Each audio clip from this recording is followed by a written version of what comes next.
in the den of iniquity. Vicinity no pretty, calamity fi hit we any moment. What a pity, tomorrow never certain. What was behind the curtain? The face of evil smirking with that shifty eyes averting. It's not a steady bubble, could either pop or topple. Many will fall and stumble. Let the dozers gather rubble. From LA to Colorado, Guinea to Burkina Faso. Cannons could reach the towers and the troops will storm the castle. I say, run, run, come, make we get it. Because the peace that is bestowed upon the meek is overrated. So run, run, come, make we get it. Calling all your daughters and your sons, we come forget it. I say, run, run, come, make we get it. Because the peace that is bestowed upon the meek is overrated. Lord, run, run, come, make we get it. Calling all your daughters and your sons, we come forget it. With the rubble steady rising, and hearts are compromising. Convictions here are stifling, making evil appetizing. The fists are steady forming, and countenance is falling. Defenses are withdrawing, possibilities are falling. In these your circumstances, evil will make advances. Pick up your sword and lances, and be sure to take your stances. Victory is never promised, the battle is upon us. Gather the brave and honest, and the righteous in your corners. Go. Run, run, run, make we get it. Because the peace that is bestowed upon the meek is overrated. So run, run, come, make we get it. Calling out your daughters and your sons, we can't forget it. I say, run, run, come, make we get it. Because the peace that is bestowed upon the meek is overrated. Lord, run, come, come, make we get it. Calling out your daughters and your sons, we can't forget it.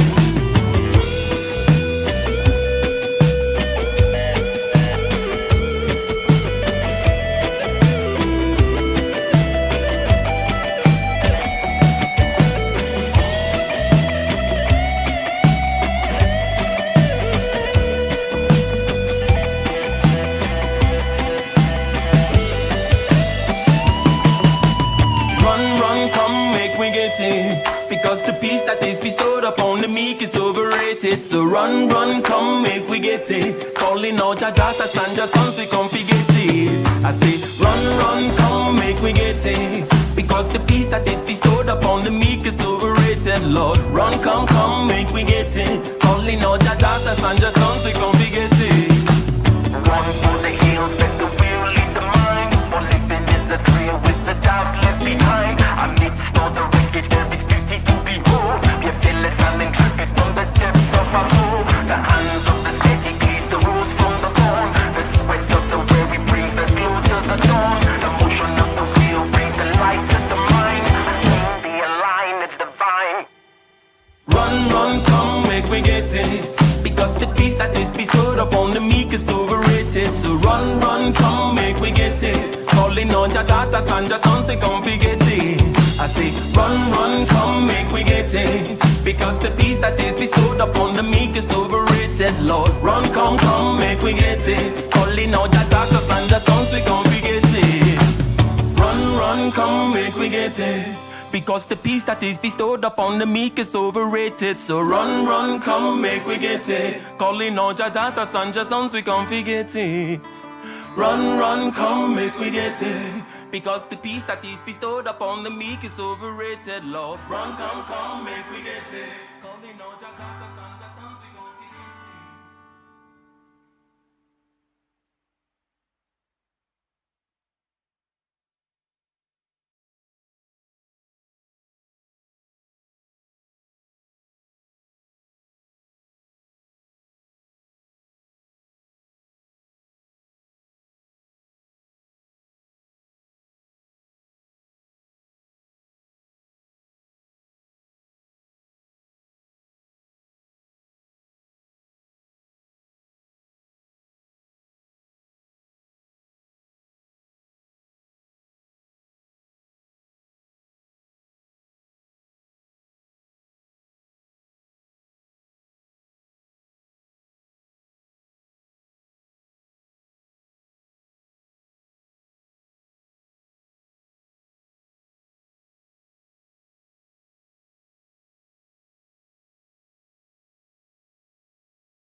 Ladies and gentlemen, welcome, welcome, welcome, welcome, welcome. And can you guys hear me? Let me get a one in the chat if you guys can hear me. Let me get a one in the chat if y'all can hear me.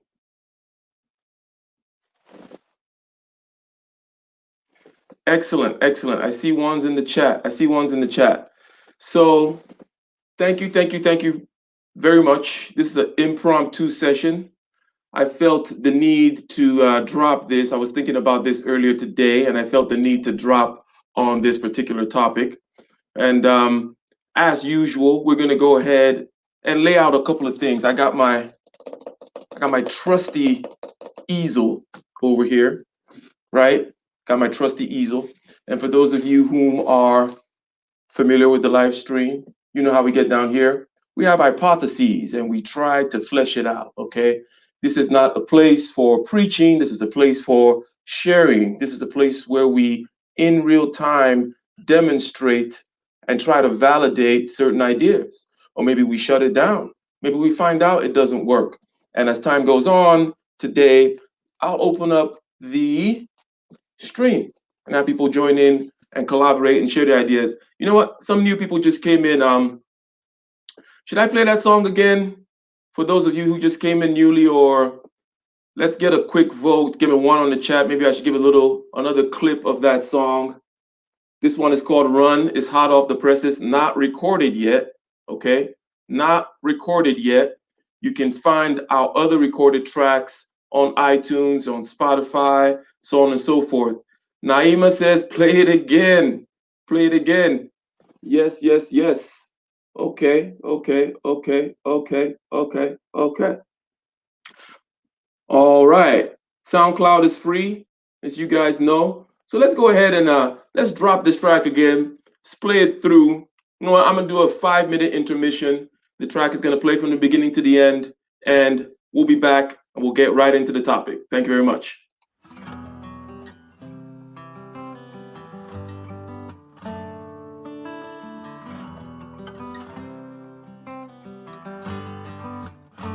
In the den of iniquity, vicinity no pretty, calamity fi hit we any moment, what a pity. Tomorrow never certain, what was behind the curtain, the face of evil smirking with the shifty eyes averting. It's not a steady bubble, that either pop or topple, many will fall and stumble, let the dozers gather rubble. From LA to Colorado, Guinea to Burkina Faso, cannons could reach the towers and the troops will storm the castle. I say, run, run, come, make we get it.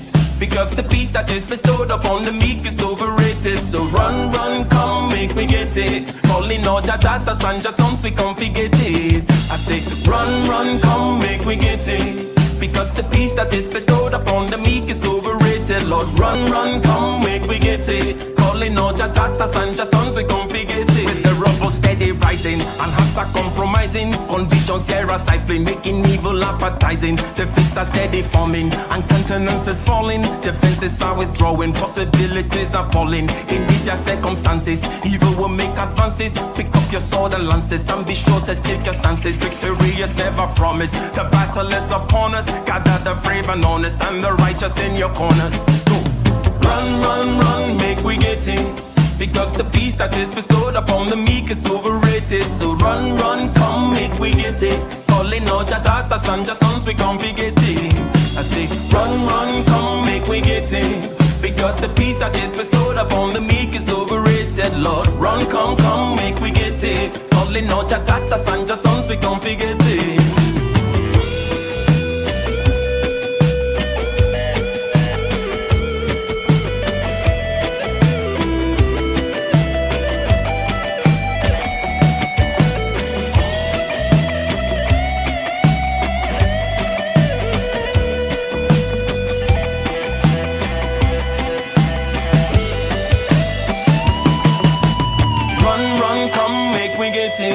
Because the peace that is bestowed upon the meek is overrated. So run, run, come, make we get it. Calling out your daughters and your sons, we come forget it. I say, run, run, come, make we get it. Because the peace that is bestowed upon the meek is overrated. Lord, run, come, come, make we get it. Calling out your daughters and your sons, we come forget it.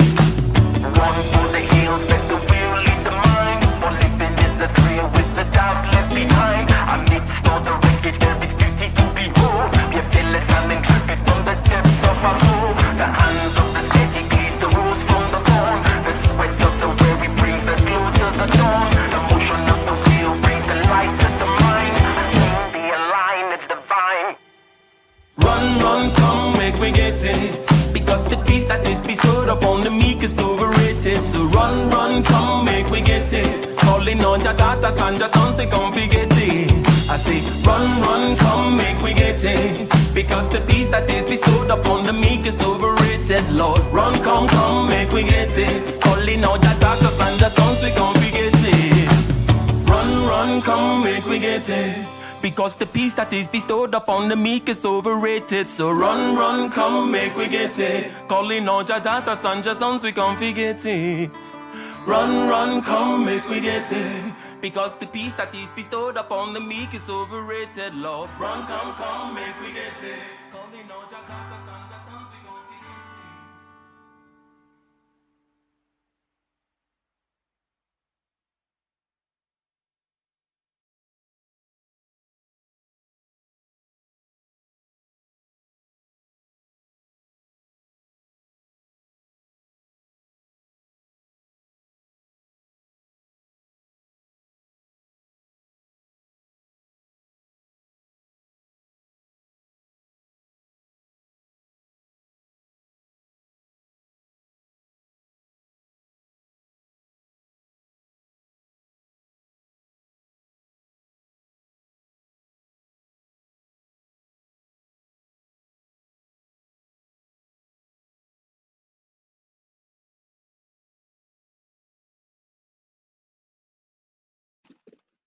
All right. Ladies and gentlemen, to continue to do these streams, I'm going to be sharing more and more of the behind the scenes music. What you guys just heard, okay? What you guys just heard, no one has heard, okay? You guys are getting a sneak peek into the lab, into the foundry, into the sonic foundry, where we smelt, melt, and create fine tunes, okay? Fine tunes, audio, video, sync issues, okay.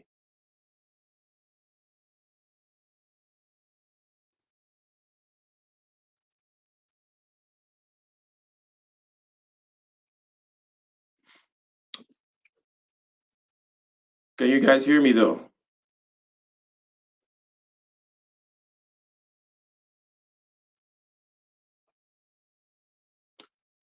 Yes. Can you guys hear me? Sorry to keep asking that, but let me get a one on the chat. The first time I'm putting a video up. Okay. Gotcha. So yes, as we go on, I'll continue to share some of these new recordings that we have going on. But go to Spotify or go check it out for free at SoundCloud first. You know, SoundCloud is free. Okay. And at some point, if you feel like you want to support, go to Spotify, go to Amazon Music, go to Apple Music, and download. We have one album there with 10 tracks and 2 remixes. So it's 12 altogether, 10 tracks, and then 2 dubstep remixes. So, but we'll be dropping a new album. I was in the middle of recording in Los Angeles in February, and then the Rona. And then 2020 happened, 2020 happened. But hey, it's maybe without the whole 2020 thing, maybe I wouldn't have started this YouTube channel, right? When I'm going to start the YouTube channel, and I'm still going to continue with the recordings here behind the scenes, and we're going to drop the album once it is out. Okay? It's fine now, just popping after you popped in. Well, thank you very much. Thank you very much. Also, today, we're talking about aesthetics. And I have a hypothesis that I would like us to test. The hypothesis is this, that aesthetics is the outward manifestation of human prowess and dignity. Okay? That aesthetics is the outward manifestation of human prowess and dignity. Now, what would cause me to go ahead and speak on a topic like this? Okay? What will cause me to talk about things like this?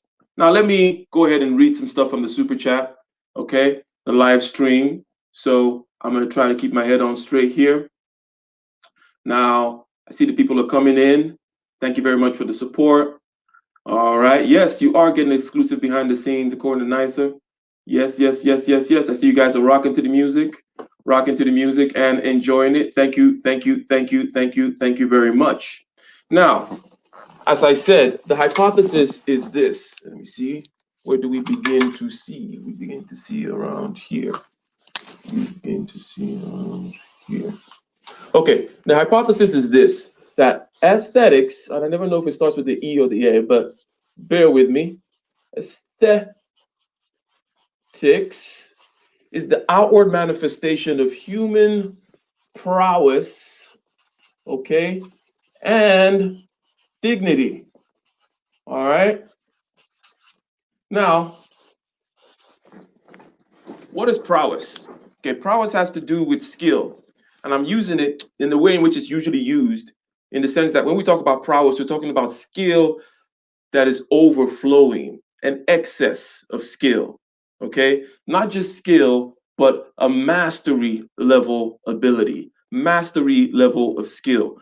Being a master of something, then you say you have prowess. He has a lot of prowess. Okay, and then aesthetics, obviously, is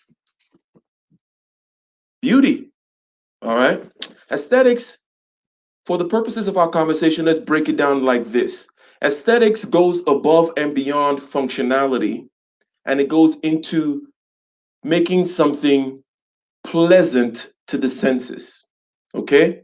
Make something pleasant to the senses, whether it be visual sense or tactile sense or the sense of smell and your sense of hearing.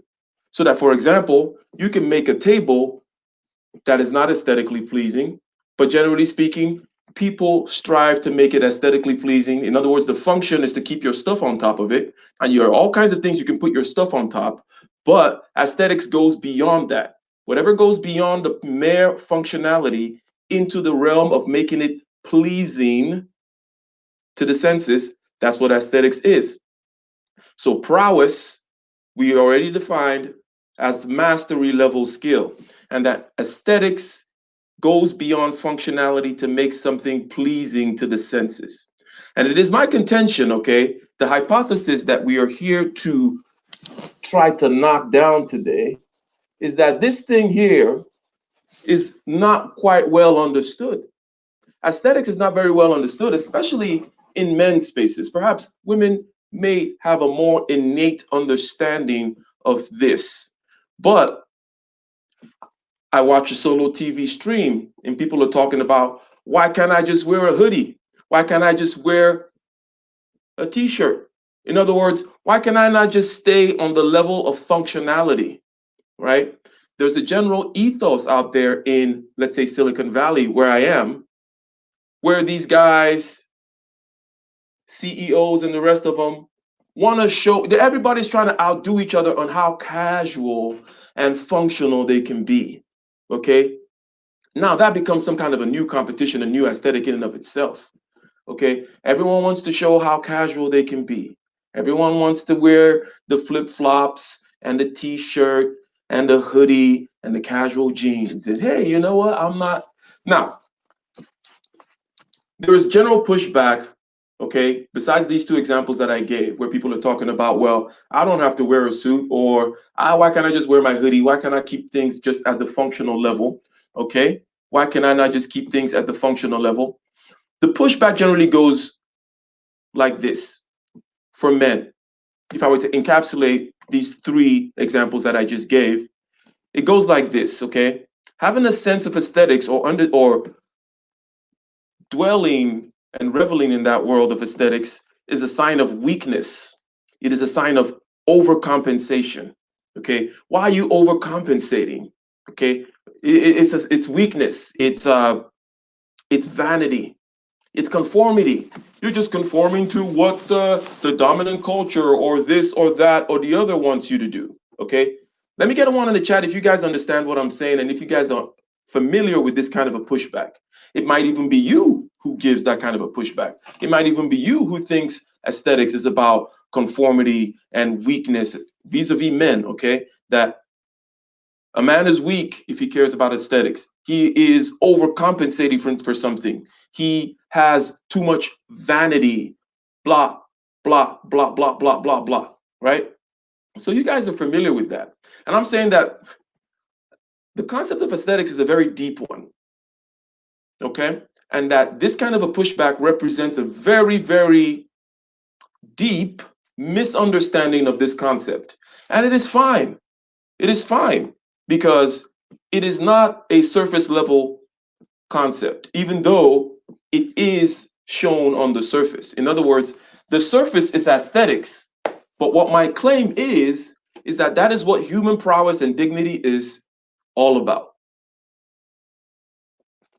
That, and again, you know how these videos go. I'm not just going to make assertions. We're going to explore. We're going to circle around this topic. We're going to circle around, circle around, circle around, draw connections from different angles to make sure that what I'm saying, the hypothesis, it's not a theory, okay? It's not some kind of law of nature, but that I have a hypothesis that aesthetics is the surface representation of human prowess and dignity. And we're going to go ahead and break that down.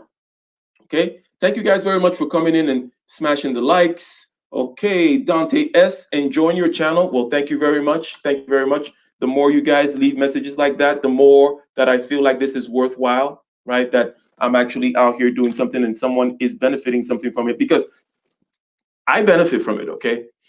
I'm a student. I'm a lifelong student. And whenever being a student and being a sharer of information are two sides of the same coin, okay? So students, we go, we learn, we learn, we learn, we learn in our little cave, okay? Do our little introvert thing. But we don't really know that we know something until we can boil it down, okay? Put it out there in the world, test it, bump it up against the world, okay? Bump it up against with you guys, and you guys can understand, and then I can further understand. So I'm definitely getting something from it. If you guys are getting something from it, then it is definitely proving to me that it is a worthwhile endeavor. So what do I mean by the fact that this is a deep, deep concept? What I mean by that is this. I say that aesthetics is more of the natural mode of human nature than something like vanity or overcompensation or weakness or conformity, which other people tend to say that it is, right? People tend to say that it is vanity, it's conformity, it is weakness, okay? Now, first of all, let's just break something down, okay? And some of you who might be of a spiritual nature in here, let's just take care of the vanity one, okay? Everything is vanity, okay? So let's get that nonsense out, okay? From the point of view of the entire cosmos, from the point of view of the entire space and time of the universe, everything you do in your life doesn't matter. Nothing matters, okay? All right? You understand what I'm saying? We want to push away that whole vanity talk by saying, look, you want to call that vanity? Okay, well, your desire to have children and pass it on, you pass on your knowledge and your genetics and all that too is vanity.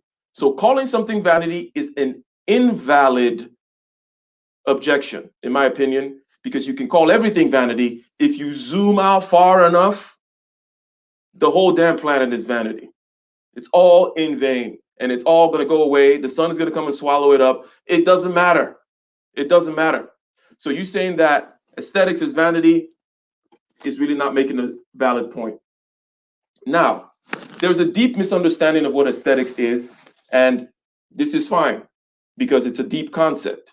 When something is so direct, right? Something like art, something like music, things which lie in the realm of aesthetics. When they're so visceral, when they come directly from the heart, if you will, these are the deepest things and the hardest things to understand. Many people think they understand it, therefore, because they just think, oh, well, I'm just going to shove it over to the side. I'm going to take it as nothing, in other words, right? I'm going to just take it as nothing. It's just, it's just vanity. But no, it's deep. So let's start this whole thing here by talking about this word here, play. Play encapsulates, the reason I'm using play is because we're trying to dance around the topic of vanity and demonstrate why it indeed is the surface representation of human prowess, which is an excessive skill, going above and beyond what is just necessary and functional and needful. Okay, it is an overflow of human prowess, which makes us different from the other animals, which makes us dignified.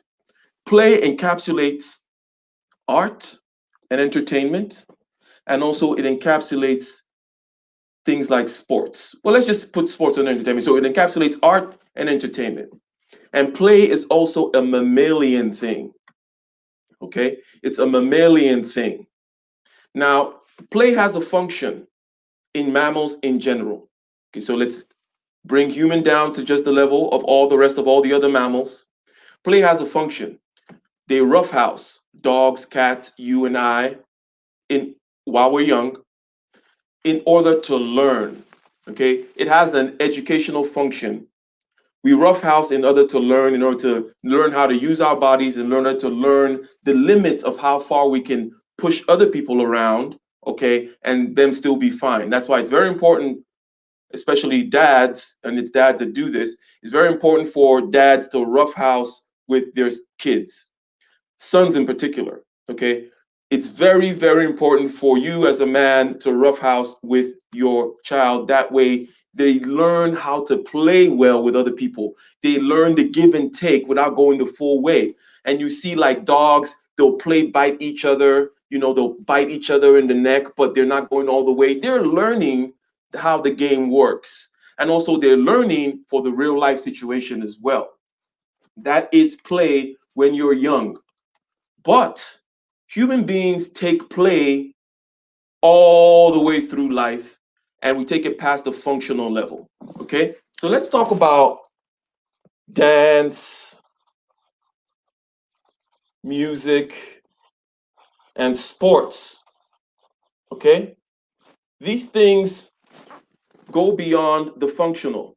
Okay, there is no purpose to dance, there is no purpose to music. It doesn't feed you, doesn't clothe you, doesn't give you shelter. Okay, there is no basic functional or functionality to any of these things, but they do represent the height of skill and aesthetics, right? Now, let me get a one in the chat if you understand what I'm saying here, right? What I'm saying here is that we do things like music and sports and dancing and create art, and these things are very important to us, okay? But we do it at the it's entertaining to us at the highest levels because we see the height of human prowess. How fast can you throw a ball? How fast can what is the craziest gymnastics that you can do on this trapeze, on this tightrope, on all this stuff? What is the purpose of all this stuff? What is the purpose? It is a demonstration of an overflow of human prowess, is my point. Okay? It is a demonstration of an overflow above and beyond what is just purely functional. The idea of aesthetics, again, is my point, is that it's a demonstration, an outward demonstration of prowess and dignity, and it is above and beyond what people who don't understand it give pushback for, saying, hey, Mr. Man, you are weak, you are overcompensating, you're all about vanity, and you are conforming if you understand the need for aesthetics. I'm just going to start here with this play thing. We're going to explore it a little bit, but in the aspect of dance, music, sports, in terms of arts and entertainment, we see that even though these things don't have purpose, they're very important in terms of display of human prowess. Okay, singing doesn't help you hunt or give you food or stop the lion from killing you, but these are one of the most important kinds of things that give life meaning. Okay, just feeding your belly and covering yourself with shelter, in other words, pure functionality, that's animal stuff. That's animal stuff. Okay? So some of you guys may begin to see where we're going with this here. Okay, now let's see. You could even say he's vain as well because he died. Oh, okay. Gotcha, gotcha. Moses, for instance, who had the responsibility of writing down, oh, from Earth's creation to, gotcha, gotcha, gotcha. Okay, yeah. The book of Ecclesiastes, since you're talking about Moses, right? The same Old Testament book of Ecclesiastes, where that's where that for everything, turn. There is a time for everything, and everything is vanity. Time to steal, a time to kill, a time to be born, a time to die. It just kind of shows this kind of a turning of the passing of the seasons, gives you a broad picture perspective from which you can see, hey, you know what? Whatever it is I'm thinking that is so important right now is not that important. Just to harp on that vanity point. So basically, play demonstrate the height of human prowess, even though it is pointless.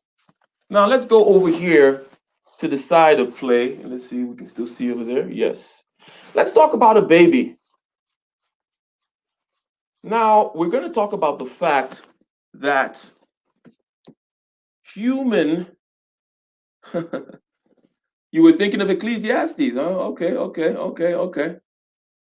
Yes, King Solomon. Yes, he knew what he was talking about, and he had reached the heights of all kinds of things. He had done all kinds of things in all way. He had done it all. Okay. Now,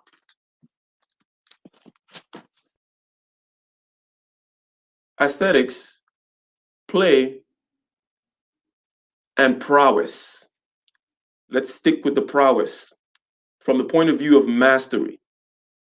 Let's imagine a well-fed baby who's well clothed in a nice house. He's got all his basic needs met. But still, if you put some objects around him, especially stuff he hasn't seen before, okay, he's gonna pick them up and say, hey, what can I do with this?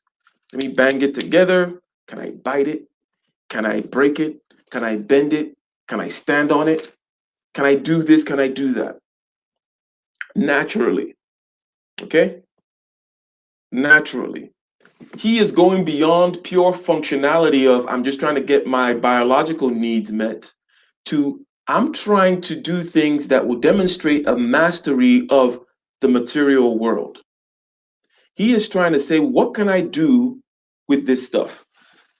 Get a one in the chat if you understand this baby idea here, which goes towards demonstrating the fact that going beyond pure functionality and play is natural to us, okay, as human beings. In other words, we always want to go above and beyond just meeting our basic needs, and we want to see what else we can do with whatever else is going on around us.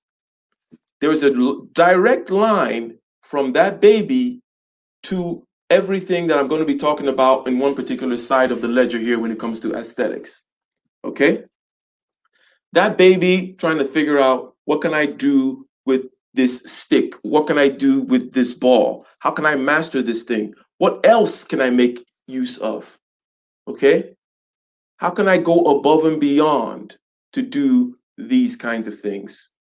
Now, we're going to talk about the food, clothing, and shelter, the pure functionality. We're going to talk about a few things. The thumbnail for this video, okay, showed a grand ball, like a nice big hall with a really nice dinner going on, okay, or at least the setting for what appears to be some really great banquet that's about to happen, okay? There's going to be food over there, okay? And people are going to show up, and you know they're going to be dressed up in really nice clothes, and this thing is in some kind of house or whatever. So there's shelter. Food, clothing, and shelter is going on in this particular place. But it is going on in a very, very, very ornate and fantastic way. Okay? It definitely goes above and beyond functionality. So let's start with clothing, okay? The idea is there's a whole mindset to what I'm saying, but I'm trying to just piece by piece draw different examples and appeal to our intuition to see that it makes sense. I say play. It's all pointless. It's all really about aesthetics. It's all about art and entertainment. But still, we see that it is one of the things that makes life very important. We watch sports, we watch dancing and music, and we see the heights of human achievement, an overflow of human prowess that goes way above and beyond what is required just to harvest some potatoes and eat them, right? And when we say human dignity, my contention is that it is all within this realm, and this realm, aesthetics, is the outward manifestation of that thing called human dignity, because it is the thing that goes above and beyond basic functionality, food, clothing, and shelter, and sex, right? Basic animal needs, and it pushes beyond into the human realm. So when you push back on aesthetics, you're pushing back on what makes you human. When you push back on aesthetics, you're pushing back on what makes us human. You're pushing back on that creative spirit, that spirit of that baby that says, I'm well fed, I'm well clothed, and I got shelter. But what can I do with this ball? What can I do with this thing? How can I play with that? How can I do stuff? How can I play? There is a statement that human beings are most dignified when they are at play. Okay? Human beings are most dignified when they are at play. When you've done with the basics, when you're now playing, that's when the human really comes out. And you can think about it with this play word, with the dance and the music and the sports and the fun fair and the festivals and all that stuff. All that stuff is just play. But that's quintessentially human. That is what makes us human. Otherwise, the dogs and the cats and the other, they can hunt too and feed themselves too and find some place to sleep too and, okay, keep themselves warm and procreate. But the play that human beings take beyond just the childhood play and take it all throughout adulthood, everything that we do that is human and that is dignified is play, and it is the realm and the domain of aesthetics. People do not really understand that when they give the pushback saying that aesthetics is about weakness, about overcompensation, about conformity, and about vanity. Okay? So let's talk about clothing. On the level of pure functionality, you could just cover yourself and get warm with a sackcloth, right? So, people in the chat, I have a question for you. Why don't you just wear a sackcloth? It'll keep you warm, right? Or just wrap yourself up in this some piece of wool or something, right?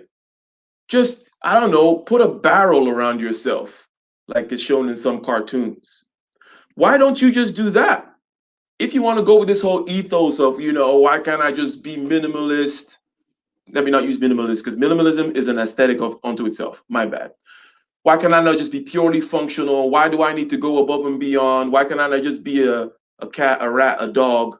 Why don't you just put on a sackcloth, people? Okay?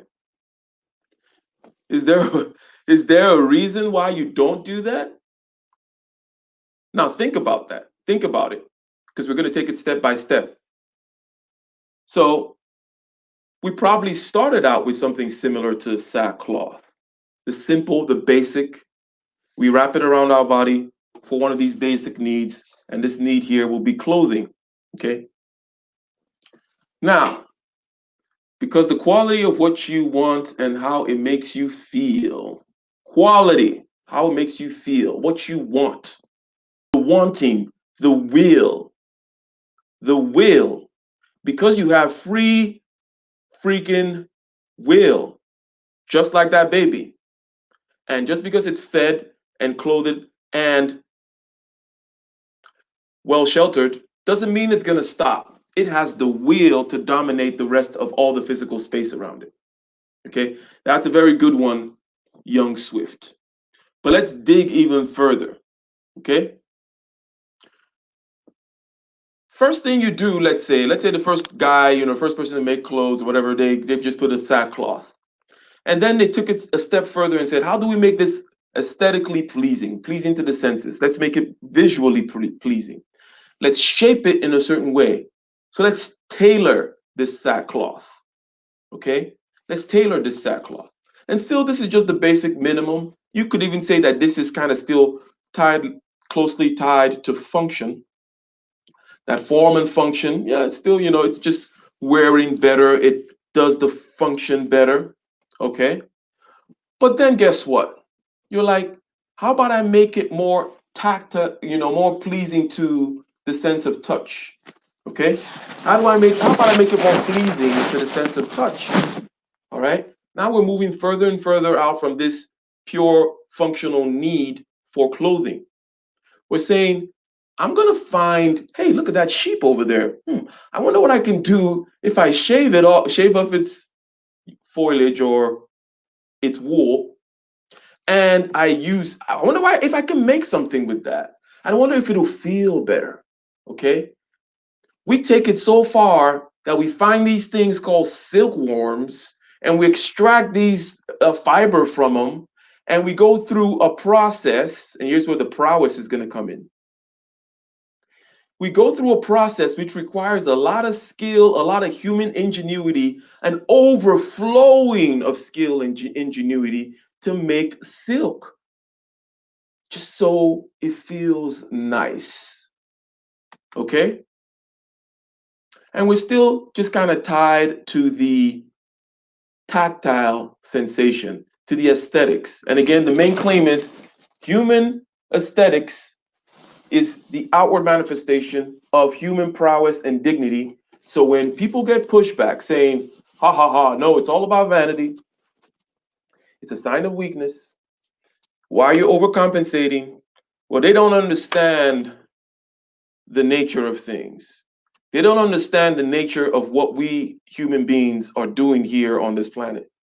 We are here to play. We are here for aesthetics. Everything else is just a pure animal function. Everything you call human is an overflow above and beyond pure functional needs. And even when we have the functional needs, we continue to add aesthetics to them. So we talked about play, which has no functional need at all, but these are things that have functional needs. And I'm talking about how we go above and beyond the pure functional needs of these things and add an aesthetic layer. So we're talking about clothing.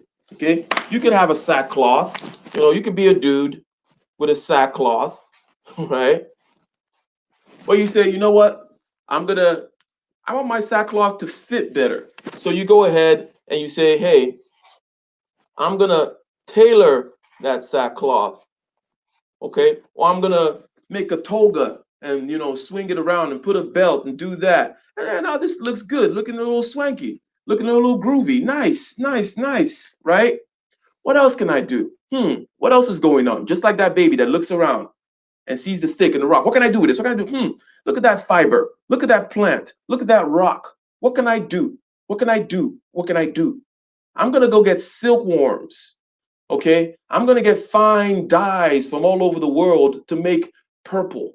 I'm going to invent chemistry, which is part of how chemistry came about, was because people were looking to color things. This, by the way, is how many things come about. Things don't come about just from pure science. They're usually an artistic or engineering endeavor, and then a scientific discovery is stumbled upon. Okay? So people are looking for something, they find something else. So a whole lot of the history of chemistry is for people trying to find ways of coloring things. Okay? Why? The sackcloth keeps you warm. Why do you take it above and beyond that? Why do you form it and then get new material? And now I want to give color to it. This is about human prowess and human dignity. This is what makes you human.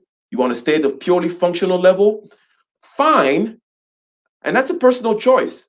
But if you think that you're the one that's doing something natural, no. The natural thing is to go above and beyond the apes. The natural thing is to go above and beyond the dog and the wildebeest. The natural thing is to go down into the core of the earth, mine out some rare metals, just so I can put it on my cufflinks. Why? Because God damn it, I can. Because God damn it, I can. Because I'm a freaking human being. Because I'm not a freaking dog. Because that's what I do. Because I run this shit.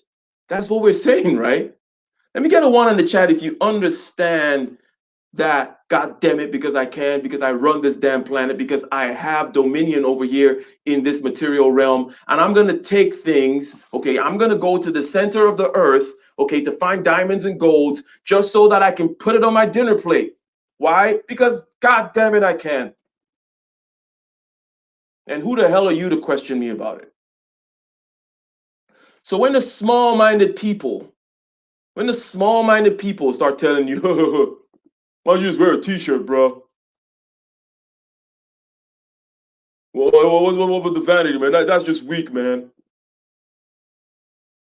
What are you trying to prove? It's about conformity. You're overcompensating. Ha ha ha. They don't understand the human game. They're still living in sheepland. They might as well go out there to pasture and wallow in filth like pigs. Yes,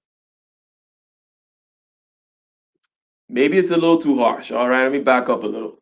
But my point is this: it's your choice to do that. But if you think that you're the one that's doing something natural, you're wrong.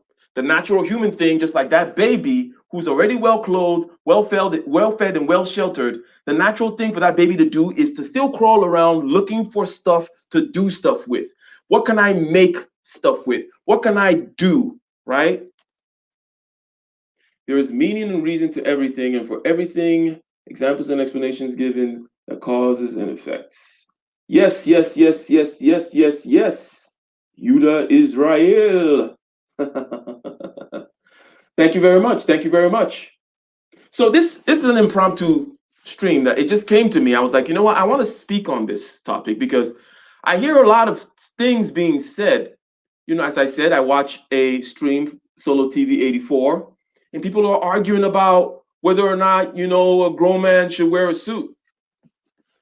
And they're making arguments like, that's just vanity, overcompensation, conformity with the whatever culture and the this and the that and blah blah blah blah blah. But again, aesthetics is the outward manifestation of human prowess. Okay, it is the outward manifestation of human dignity. Because that sackcloth example, we will build machines and entire industries, and we will practice, like I said, science was about trying to, or chemistry, a big part of chemistry was how do we dye things? How do we make colors like purple and so on and so forth? So let's mix this and do that. And oh, I found this new compound. I found out we can purify things more if we do this. That's how we found the pure compounds of the periodic table and so on and so forth. Let's build this massive machineries and mine down to the center of the earth and develop all kinds of engineering techniques. Human prowess, right? All kinds of engineering techniques. Human prowess, just so that I can get diamonds, just so I can get gold, and so I can plate my plate with it. I want to put gold on my plate so I can eat potatoes. And yes, I built a whole industry around it to go to the center of the earth to get gold so I can eat potatoes because God damn it, that's what being a human being is about. That's what aesthetics are about. That's what people don't understand when they push back at it. That's what people don't understand about why I have this grand ball where the women are dressed with all kinds of feathers and frills and all kinds of jewels and this and that. People who don't understand the game think, oh, these people are just showing off. It's a vanity and it is this and that. No, no, no. These people are the real human beings. Leave them alone. Okay? Leave them alone. This is what being a human being is all about. It's about going above and beyond the basic functionality of clothing, for example, and tailoring it as the first step. Give it form. I want to feel right to my other senses. Okay. Now that I make it feel right to all my other senses, and I got the dye and I got the texture and I got the buttons and all that, I'm gonna be like, you know what? I bet that thing over there, I bet I can make a button out of it. That thing over there, I bet I can make a plate out of it. That thing over there, I bet I can build a house with it because I'm a human being. Because ever since I was a baby, I've been looking around and finding things and saying, what can I do with this? Can I bend it? Can I break it? Can I? This is about mastery. This is about demonstration of our mastery of this particular plane. And as I said in the beginning, if you want to say it's vanity, I would agree with you 100% because everything is vanity, my friends. Everything comes to an end. The whole planet will go away, the sun will eat it up, the universe will die a cold death from continual expansion, or it'll be a heat death if it contracts back. Everything is vanity. So stop the BS. You might as well end your life right now if you're giving that kind of vanity pushback. Okay? Human life, human dignity, human prowess is all within the realm of aesthetics because that's the realm that goes above and beyond the basic functionality of things. So, we talked about clothing a little bit. We talked about going down to the depths of the earth just to dig up some goddamn gold because I'm a goddamn human being. What am I going to do with the gold? I'm going to put it on my glasses frames. And who the hell are you to question what I do with the gold? This is my goddamn planet. And those who understand this is part of what makes life worth living. Again, ever since you were a baby, you were doing that. Ever since you were a baby, you were trying to master the material universe for your own ends because you have free will. This is not a philosophical and scientific argument about the real existence of free will. I'm just using free will in the colloquial sense, okay? If there's any crazy brainiac professors out there, don't come at me, all right? But because you have free will, you're just gonna go find what the next thing you can use to satisfy whatever whim you want because you're moving beyond the realm of functionality. Now, for the food part, this is a part we all know. This is a part that can easily hit home. So that person that's pushing back on you, telling you, I just wear these, man. It's just pure food. I mean, if it was just about clothing, food, clothing, and shelter, well, tell him, why doesn't he just boil some potatoes? No salt. Okay, no salt, right? He doesn't like aesthetics, right? He doesn't like things to make it pleasing to the senses, right? Just boil some potatoes and just eat it directly out of the pot. Or just throw it on the floor and eat it like a pig. Why don't you do that? Dignity, dignity, dignity. That's why you don't do that. That's why you put salt on the potatoes. That's why you put it in a plate. That's why we like when it's presented in a way that's visually pleasing, pleasing to the olfactory senses, the sense of smell, has great texture, and has great taste. Food is a great example because it covers almost all the senses. And now, now that these restaurants like to bring out the food and the crackling, the pan that's all crackling and sizzling, you can even hear the food. You can hear it, you can smell it, you can see it, you can feel it, you can taste it. And we love that shit, don't we? So, to push back on aesthetics and especially against men, okay? When somebody tells you that the realm of aesthetics is the realm of weakness, overcompensation, conformity, and vanity, and blah, blah, blah, tell them, hey, you know what? You should just put some potatoes over the, you know what? Why do you, don't even cook it? Just learn how to eat raw potatoes and potato skins off the floor like a pig, right? Put on a sackcloth, stay in a wooden box that just gives you the bare minimum shelter, all right? That's what you're saying, right? Because you want to feel better than other people, because you're lazy, Or because you don't understand what the human game really is about? Because you don't understand that aesthetics is the realm of the excess of human prowess and dignity.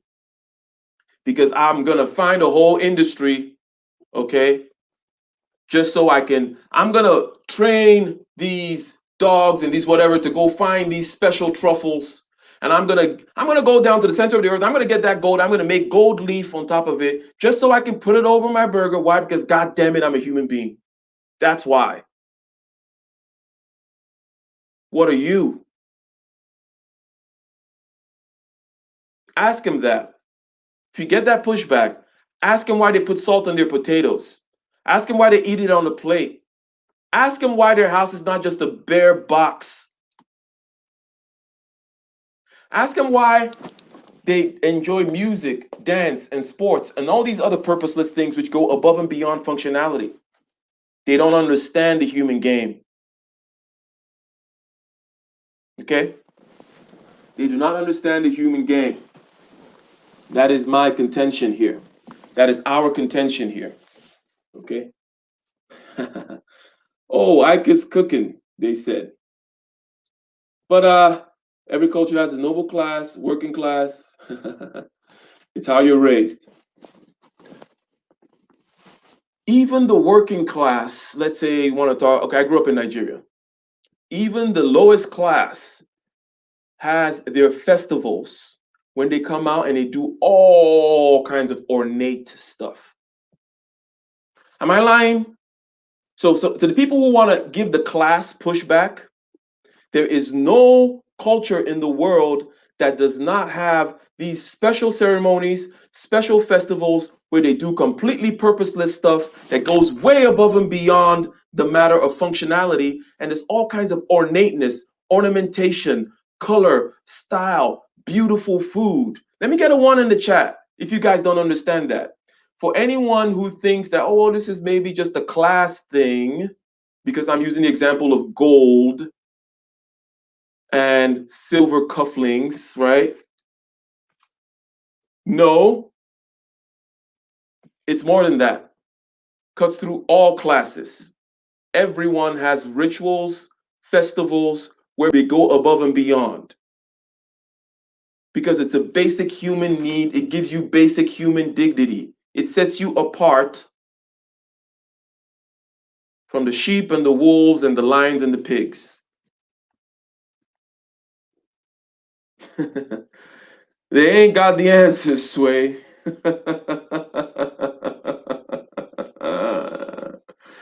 So I would push back on the whole class thing. Okay. I would push back on the whole class thing.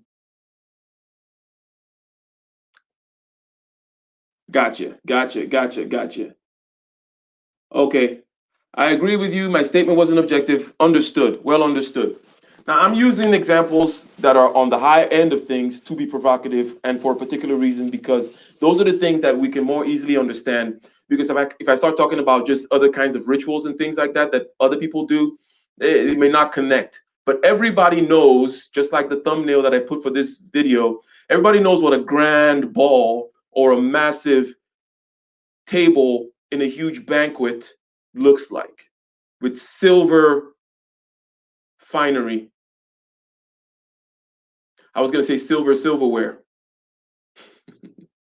but with gold plates and silver cutlery, right? With silk tablecloth. The amount of human mastery and prowess that it took to put that together is huge. And some people question why go through all that trouble. You've been doing that naturally since you were a baby. It is nothing unnatural. It is nothing outside of the norm of being a real human being. We talked about clothing. We also mentioned food. Okay? So if it's not class, could it be a social construct thing? I'm saying that when you see something that is, let's use the word evolve, when you see something that has evolved independently in the Aborigine culture in Australia, in Africa, in Japan, in America with the Native Americans. Independently, we've seen that every human group goes above and beyond, whether to put plates on their neck, to extend their neck, or put bones through their head, or have all kinds of different kinds of ornamentation, song and dance, festivities, and so on and so forth. The question of nature versus nurture, right? Pure genetics or social construct becomes irrelevant because these two things evolve together, right? We know that the nature nurture argument is not a real dichotomy. It's just a way of drawing a line and putting two things on either side so that you can think and perhaps act. Because the end of every nature and nurture argument is always, yeah, it's a little bit of nature and a little bit of nurture, right? It's always silly when people bring that up. And I'm not talking about you, person on the channel. I'm just talking separately now that nature nurture arguments in general. Whenever people bring it up, you know where it's going, right? You know it's going to end up, well, yeah, it's a little bit of both. It's like, well, just stop it already then. But to reiterate the point is that when you see something that has evolved independently from place to place to place, culture to culture to culture, they all do the play thing: dance, music, sports, rituals, where they go above and beyond functionality to demonstrate human prowess. How far can you throw that spear? Okay. Rites of passage. Well, how much pain can you take? Who's the best? Who can create the finest clothes and masks for this masquerade thing that we do? Okay, who's got the biggest balls and ballrooms and can throw the nicest dinner parties? And some people want to look at you're doing dinner party and that hoity-toity crap. You're a classist, or you don't know blah blah blah blah blah. Or maybe you want to bring in your Marxist interpretation into it. Sure, we can have that argument. I'll talk about all the other cultures that go above and beyond and practice the realm of aesthetics. I'm saying that again, this is my hypothesis, okay? And the whole point of these live streams is I come with a hypothesis. I say, hey, here's what I think. I think that aesthetics are about human prowess and human dignity, okay? And that everything below his aesthetics is just a pure functionality, pure basic needs, and you might as well be a pig. That's my claim. Okay, that's my claim.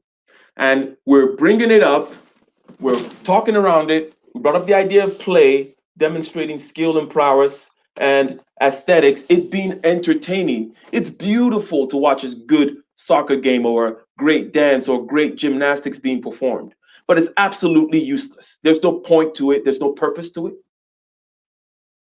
But these are the things that make us human.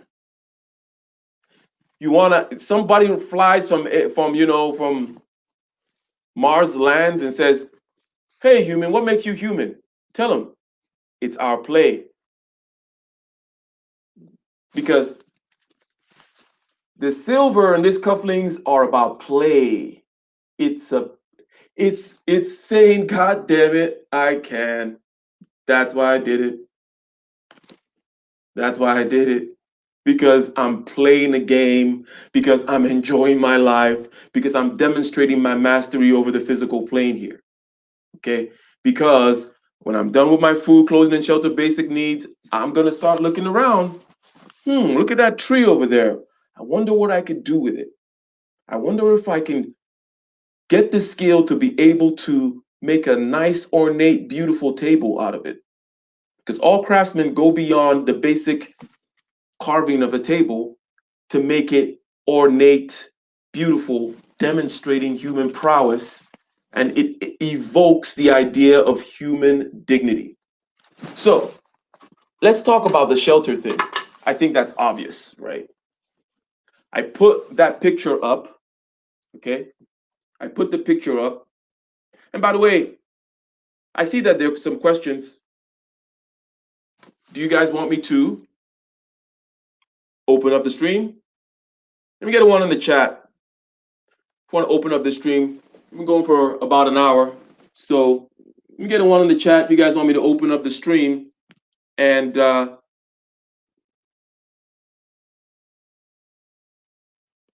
that we can hash things out here. So that we can hash things out. Let me get a one. I'm waiting. Oh, you know what? I'm going to let you guys decide. Open up how? Open up means I drop a link and you guys can literally come, you guys click on the link and you guys can join in the conversation. It's going to be an open broadcast. I see a one. I see a one. Let's get some more ones. What are your thoughts in regards to lower class aspects of society who usually produce these things and enjoy the modern world? Well, good, good, good, good. I see some good questions, some good insights. True to look humble, at least how I perceive it. Yes, I did not expect that there was not going to be many forms by which one can say, but how about this and how about that? Because when you start talking about things like this, there's a socio-economic aspect that comes up. Okay? There's a socio-economic aspect that comes up. So I'm going to drop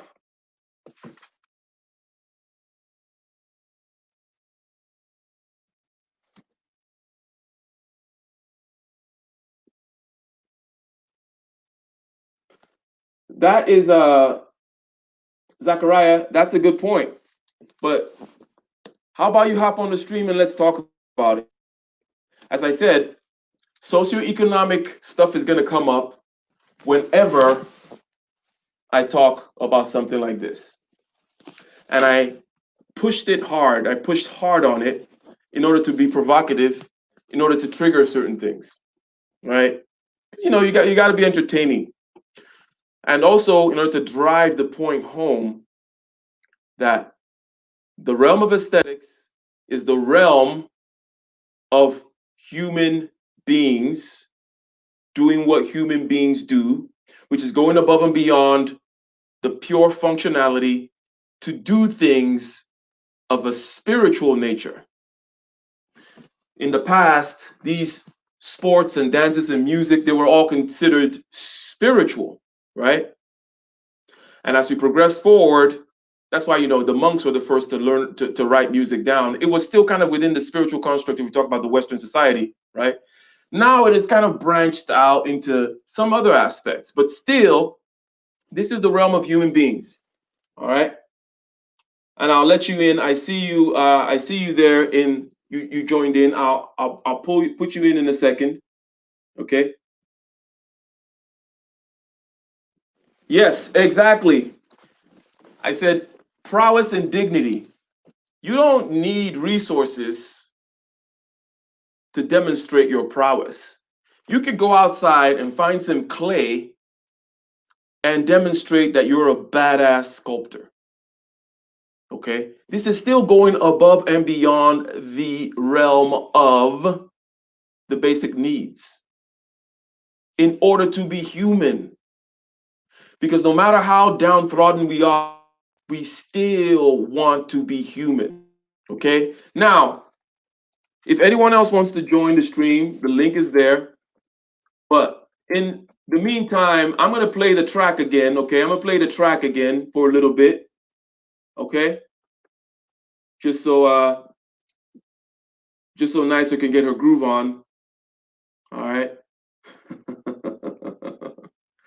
Let me go ahead and play the track again, and then we'll come back.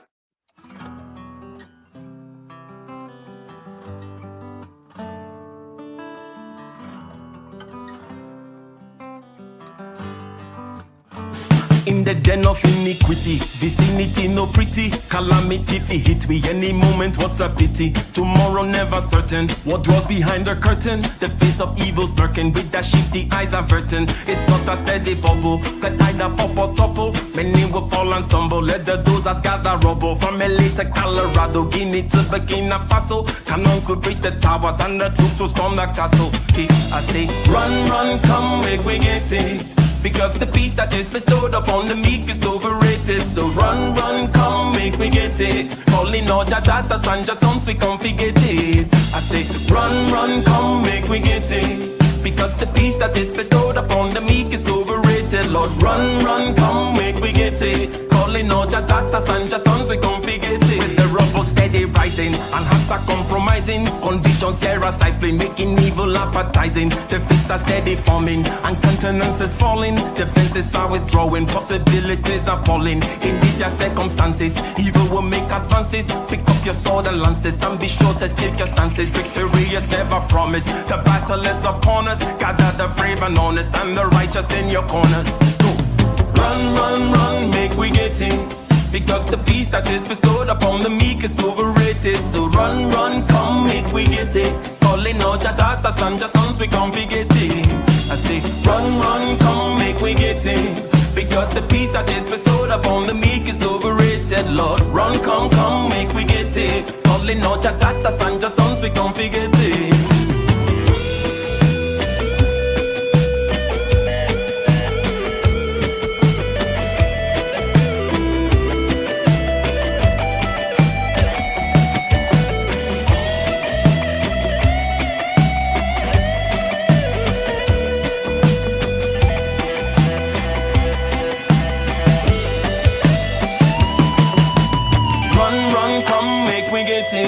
Because the peace that is bestowed upon the meek is overrated. So run, run, come, make we get it. Calling out your daughters and your sons, we can't forget it. I say, run, run, come, make we get it. Because the peace that is bestowed upon the meek is overrated. Lord, run, come, come, make we get it. Calling out your daughters and your sons, we can't forget it. Run for the hills, let the will lead the mind. For living is the thrill with the doubt left behind. Amidst all the wicked, there is beauty to behold. We're fearless and intrepid from the depths of our soul. The hands of the steady cleave the rose from the thorn. The sweat of the weary brings us closer to the dawn. The motion of the wheel brings the light to the mind. Be aligned, it's divine. Run, run, come, make we get it. Because the peace that is bestowed upon the meek is overrated. So run, run, come, make we get it. Calling on your daughters and your sons, they can't forget it. I say, run, run, come, make we get it. Because the peace that is bestowed upon the meek is overrated. Lord, run, come, come, make we get it. Calling on your daughters and your sons, we can't forget it. Run, run, come, make we get it. Because the peace that is bestowed upon the meek is overrated. So run, run, come, make we get it. Calling all your daughters and your sons, we can't forget it. Run, run, come, make we get it. Because the peace that is bestowed upon the meek is overrated. Lord, run, come, make we get it. Calling all your daughters and your sons, we can't forget it.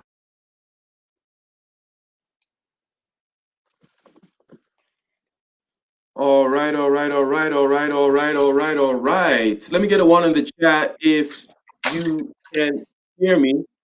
And also, can you say something? Check, sir? check. Can you hear me? Yeah, I can hear you. People in the chat, if you can put a one, if you can hear both of us. Okay, I see Nicer putting a one on the chat. So, bam, it is on. Okay. So, yeah, thank you. What's the name? Is it So yeah, it's Naf. I'm DJ Naf. First and foremost, I want to thank you for letting me up, brother. I saw you on a replay of Ramil's stream. I'm pretty consistent in a lot of these chats. Immediately when I watched that broadcast, I said hands down that was probably one of the best interviews I've seen on YouTube. So I had to subscribe immediately. So thank you, sir. you know, yeah, it's a pleasure to be here to talk. I'm not a troll. When I troll in the chat, cats know I be trolling in the chats. I be trolling too. You know, and I see you on Kevin's stream all the time. Like, it's a lot of popular YouTubers that I follow, but no, like, and just to be clear, I'm not here to challenge you, but I like to ask questions. That's how I learn, right? So when I presented the question in the chat, it was just like, well, what are your thoughts on this? You know, that's kind of where I was getting at. Like, I just joined late. Like, you started, you know, a little earlier. I was on another platform or whatnot. So I was like, oh man, like I said, I just subscribed to you. I was like, oh shit, Ike's live. I need to join. You know what I'm saying? Excellent. Yeah. For those who did not see your question or this a couple of questions that you had asked in the Yeah. direction that you were going, could you Sure. restate your question? So the last one I asked was in regards to when we talked about the appreciation for the silk and the material things. My question was based along the lines of, okay, typically these garments or these materials were prepared and scavenged by lower class citizens, right? But they were enjoyed by more wealthy or upper class citizens. So I was curious of your thoughts or your perspective on that. And then you immediately picked it up like, yo, there's always a socioeconomical aspect when it comes to these things, right? That's typically what comes up. Like, right, we're the guys. You're an engineer. I'm an engineer too. I'm a network engineer though, right? It's a different field, but and sometimes I dress nice. I wear a suit. People look at me like I'm crazy, but I like to look nice and smell good, right? But it's like, typically people that enjoy those things are so disconnected from the people that provide those things. I like jewelry, we talked about gold and silver and this, that, and the other, but you and I are not going to be in the minefields doing any of that stuff. And I'm not trying to make this a class argument, but I was just curious on your thoughts and if you could maybe it just provide your perspective on that, if at all, like or if it's even relevant to this conversation, right? Good. That's a good perspective to bring up, and I know that a socioeconomic aspect will be brought up. Right. Generally speaking, I am someone who likes to live from the center. Now, call me a selfish bastard, or maybe I'm just an introvert. Okay. The things that I like to do, which are to create, let's say, music, like the music you were hearing earlier, okay, or to draw, so on and so forth, are not necessarily coming from a place of material plentifulness or something like that. It is coming from the heart, it's coming from the spirit, it's coming from the consciousness and my particular zest for life itself. So the direction that I'm coming with when I talk about aesthetics and how we need to understand that that is what makes us human is not to say that, hey, go buy a Bentley when if you cannot afford it. Or it's not to talk about the means of production and who owns it, okay, and the classes, so on and so forth. Now, generally speaking, though, since it comes up, but it's not it's tangentially related to the topic, I will say that overall, generally speaking, I'm a capitalist.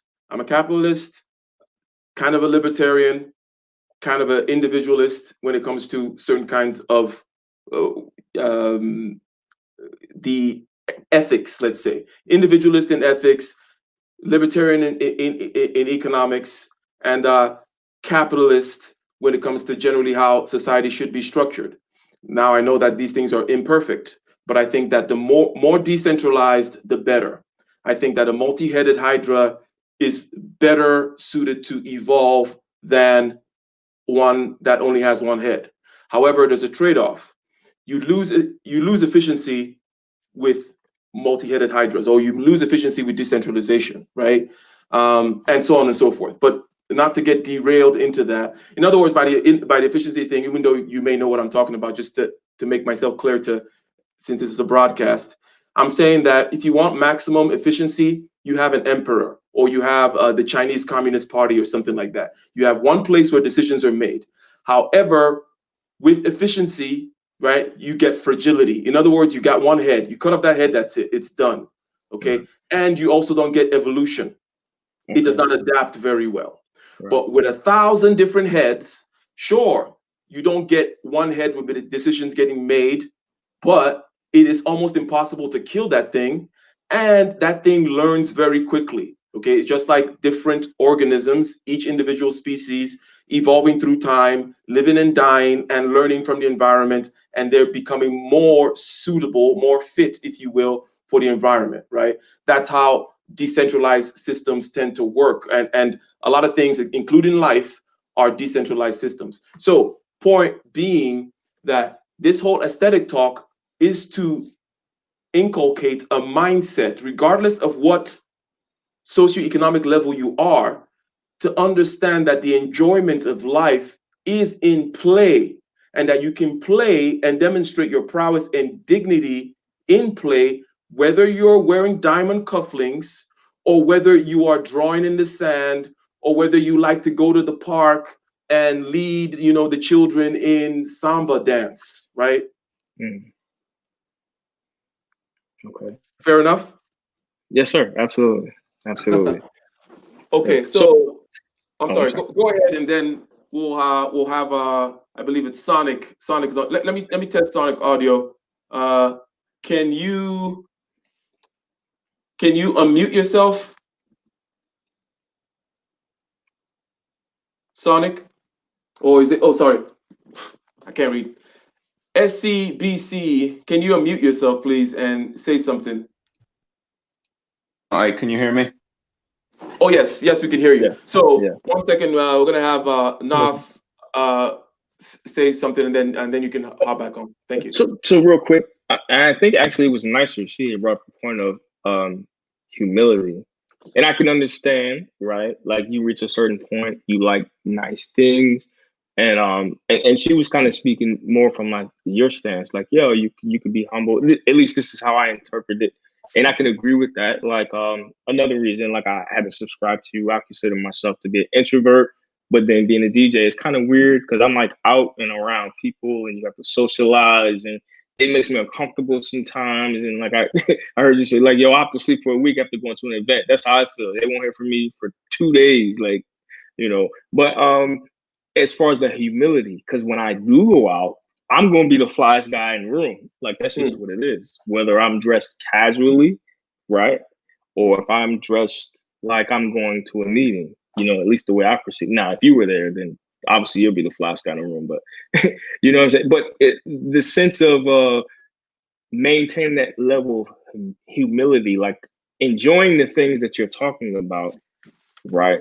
Without projecting, because I've had that experience too, working in my career field where people might assume because I come in with a certain pair of shoes or a suit that I think I'm better than, where really I'm just participating in what you're talking about. I'm playing in the aesthetics. I understand it. I understand that when I walk in the room, the first thing people see is my presentation, right? And then we have a conversation. So, but I don't know if you could speak to that and the humility, and then the enjoyment. I don't know if that makes sense. Good. So overall, once I hear the word humility, that word turns me off. Okay. Mm-hmm. I've been accused of being too humble all the time, but I don't want to be perceived as this narcissistic, like I'm like, because I like to present myself this way, or I subscribe to a certain level of aesthetics, whether it's clothes or where I live or what I drive, that I think that I'm better than, and then you get into the class thing and all of that. Like, does that make sense? Like, I'm just me. I'm comfortable with myself. I'm enjoying these certain things. I've worked hard. Like, this is just my presentation. So here's the thing. We can go back to the baby that I described earlier, the baby Okay. that, was just trying to play around with things. And it's playing, it's in the realm of aesthetics, it's in the realm of going above and beyond. So some other person is going to come and say, hey, why don't you just chill and sit in the corner? Why do you think that you can play around with that thing? Why do you think you can use that ball? Why do you think you can bend that stick, baby? Why don't you just sit in the corner? You're already fed. Why are you taking up all that space? I don't like that word. I think that because it is often, I don't like it in general. I don't think it is used well at all. I think that there is something else being described that is perhaps off-putting, which some people tend to seem as the opposite of humility, which people are trying to push for. Okay. I agree. But I think that If you're not some crazy sociopath, you don't have anything to worry about what other people think of what you're doing, right? If you know what you're doing, hey, I'm an engineer and I'm a DJ, so I know about music. I know about creativity. I like to look good and smell good, like you said, okay? And I'm doing my thing, just like that baby, bending the stick and so on and so forth. If you're not killing people and hiding their bodies in their base in your basement, if you're not, doing the email scam stuff and stealing people's money, then what other people are thinking doesn't even matter at all. Okay, that has always been my perspective. I don't give a damn if you think dude, you do you, right? Gotcha. You do Yeah. you. You don't hear me coming over to you telling you, oh, well, maybe you need to step up. Like, no, then leave me the hell alone. Look, I like to be provocative, right? Yeah. So I like to be provocative. So take this line with a grain of salt. So what if I think I'm better than other people, right? That is my grain of salt line. And it's a challenge for them to respond and say, so what if I think I'm better than other people? I believe in a hierarchy in life. Every day, you and I wake up fighting for inequality. We don't fight for equality, we fight for inequality. When you get up in the gym, when you get up in the morning and you go to the gym, okay? Let me see here. Did you guys just get dropped off? I think. Oh no, you probably just muted yourself. When you get up, let me see here. Unmute. I'm still here. I'm still here. Gotcha. Okay. When you get up in the morning and you go to the gym, when you get up in the morning and you go to work, you go to the class, you do things. Those things, whether you like it or not, the inadvertent result of you improving yourself is you're going to increase the inequality in the world. True or false? Ooh, wow. Wait, hold on. Can you say it one more time? I'm sorry. The inadvertent effect of you getting up in the morning, going to the gym, studying your craft, and doing X, Y, and Z is you're going to increase the inequality in the world, the inequality in your gym, the inequality in the classroom, the inequality everywhere. By Everything you improving call yourself. self-improvement, striving, even if it's meditation and spiritual pursuits, you're increasing the inequality. So this ain't a counseling session, and I don't want to take up too much time. I know somebody else, but because seriously, like this week, for some reason, like I've been getting hit up. Like I used to produce a podcast, or while I was producing internet radio shows for years, and I got into like YouTube stuff, and I hadn't launched my own personal channel as far as content because I do music type stuff. But one of my close friends for over 20 years, we were arguing, and he's always talking about being too humble. But to your point, everything you said, I feel guilty about doing that. Like I distance myself from my friends because, like you said, I want to read more. I want to meditate. I want to focus more on being a better producer. I want to focus more on being a better DJ. But then it comes off as, oh, you don't hang with us. You think you're better than, or you perceive yourself, and it does project an emotional response in me. Like, no, that's not the case. I'm just doing my thing. I'm leveling up, as they might say. But this is what I Yes. need to do.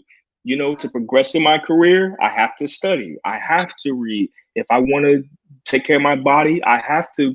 If I know I got to get up early, go to the gym, I can't participate in the same activities that you do.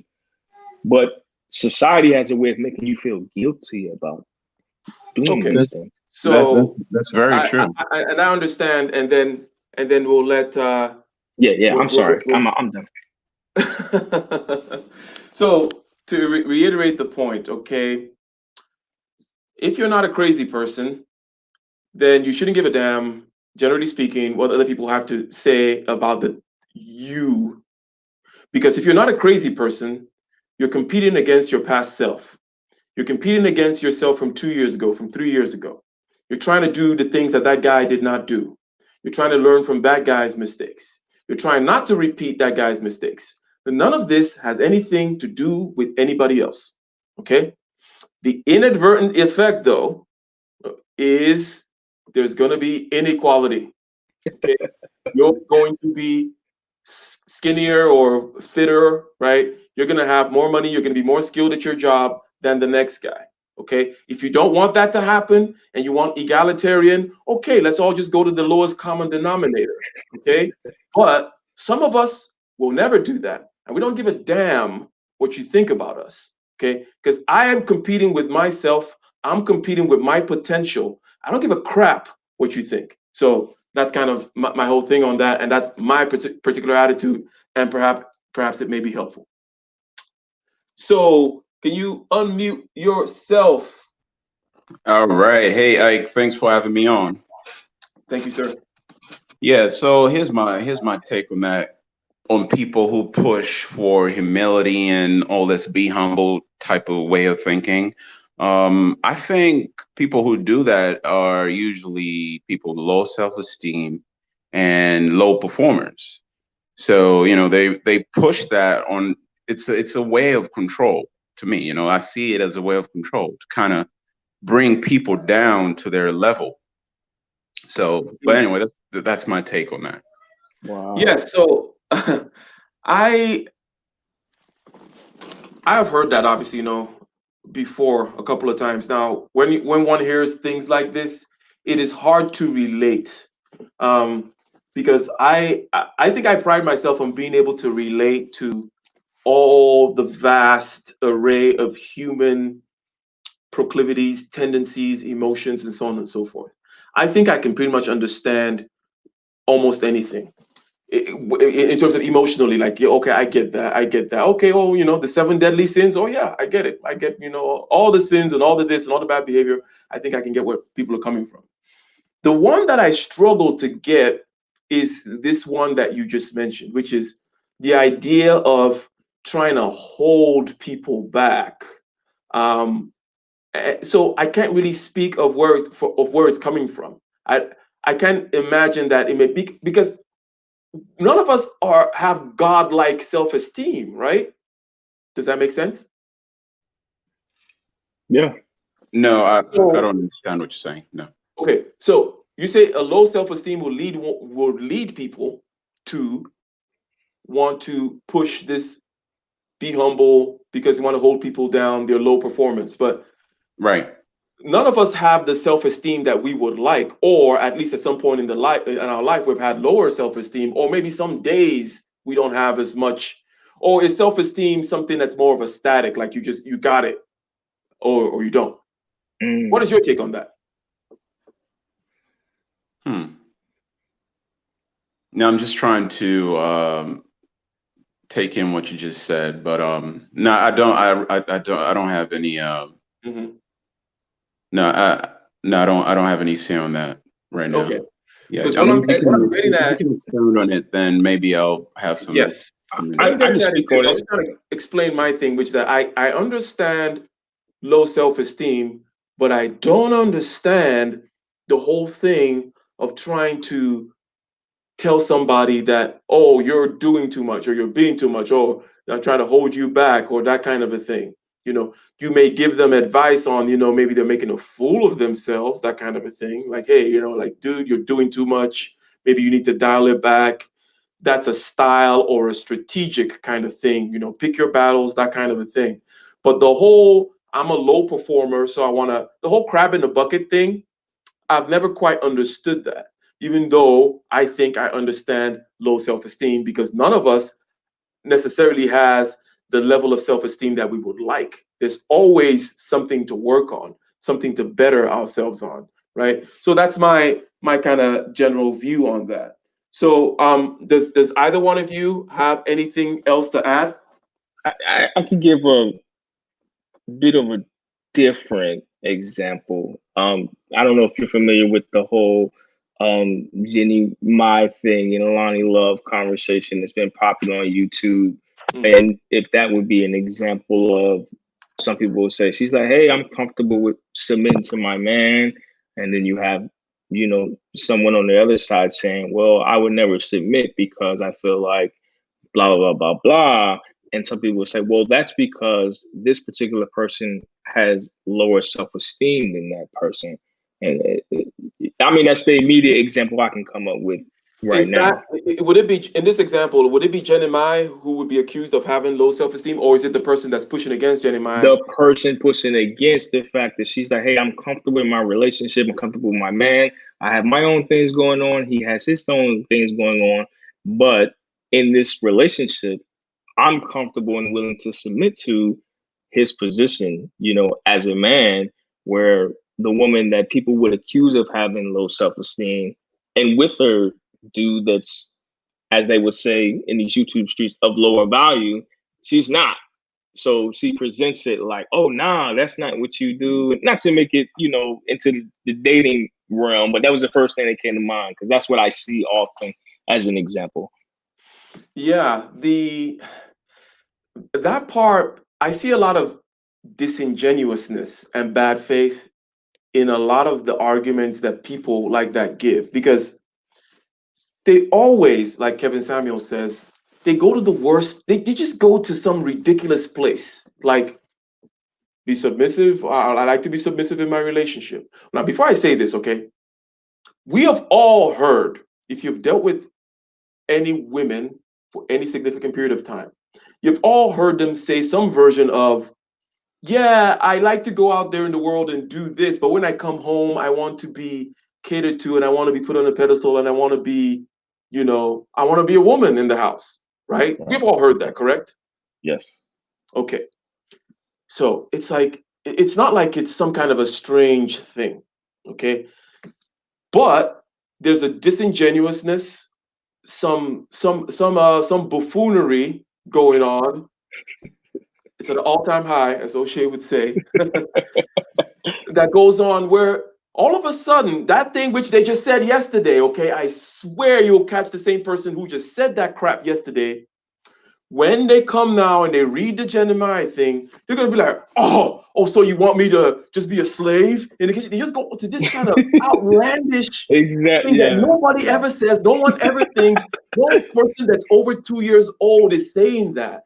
They just throw this bucket of crap all over just throw paint everywhere. Now you don't know where the beginning or the end of the argument is. It's pure disingenuousness, okay? To just say the submissive thing, and all of a sudden it's now slavery, barefoot and pregnant. You want to beat her, you want to be abusive.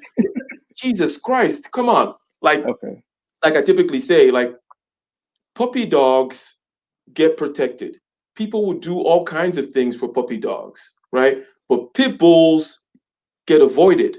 People, I don't even want to know whether you need protection or not, or what your deal is, pit bull. Yeah.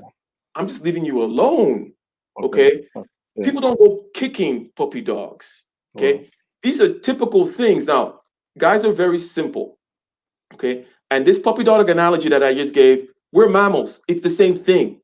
Right. We want to protect something that has that kind of appearance. We've generally, it's about delicacy. It's about a rose. A rose has that delicate form and all that stuff.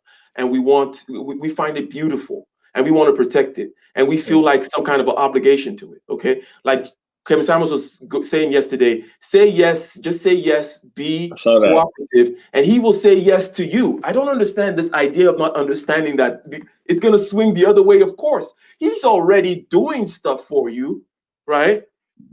Granted, he's already doing things for you. So don't you know that you'll get even more? Don't you know that? Why do you think, I mean, people in marketing know this, okay? They show the cute face on the ad or the whatever, the puppy dog face, or maybe it's more of something about sympathy, and they show the kid in Africa or whatever to draw that empathy from people, okay? This is the same thing, and we these days try to act like we're not human, we're not animals anymore.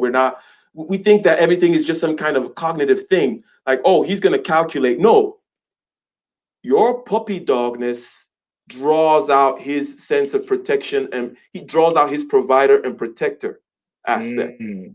It's not calculus, okay? Right. It's a real animal thing. So stop it. So number one, they're being disingenuous because we've all heard them say it. And they didn't say they wanted to be a slave or get beaten. Neither did anybody who ever defines submissiveness that way. And we all know, like, look, being an asshole has been a sin forever. Okay, so it's not like, oh, we're like, oh, now we have to define that you should not be beating people up or enslaving them. It's like Yeah. that was never part of the conversation. So I don't necessarily think it's yes, a lot of times it's this the low self-esteem, the knowing that they cannot compete, envy, which by the way I think is the deadliest of all the deadly sins. People like to point out greed. Okay, I think greed is fine. All the deadly sins, they have their, obviously the deadly sins for a reason. You got to watch out for them. But envy is the worst. Envy Oh is the yeah. most disgusting from Yeah. my particular point of view. I can Yeah. deal with greedy people all day. You know what they want. You can see them coming from a mile, right? Yeah. Envious people are shady. They're disgusting. They're trash. But anyways, let me not. No. That's good, and I don't want to take up too much of your time, man. Like I said, I wanted to come up and chat with you for a little bit and pick your brain. Hopefully, you'll do more live streams like this, whether they're scheduled or impromptu, and open it up so brothers like me can get in and ask some questions and just learn, man. So I appreciate what you're doing, bro. Keep it up. So I assume you've clicked the reminder on the live stream for Saturday. On Saturday, we're going to be talking about persuasion. We're going to talk about simplicity and Oh, wait, hold on. Let me see if I. yeah. All So right. everyone here present, everyone Yeah. in the chat, okay? Everyone in the chat here present, make sure that you've clicked on the simplicity live stream, which is going to be happening on, okay, all 33 of you, and let me see here. Oh, got it. Yeah. 10/17, 2:55 p.m. Yeah. Yep. You're in the East Coast, right?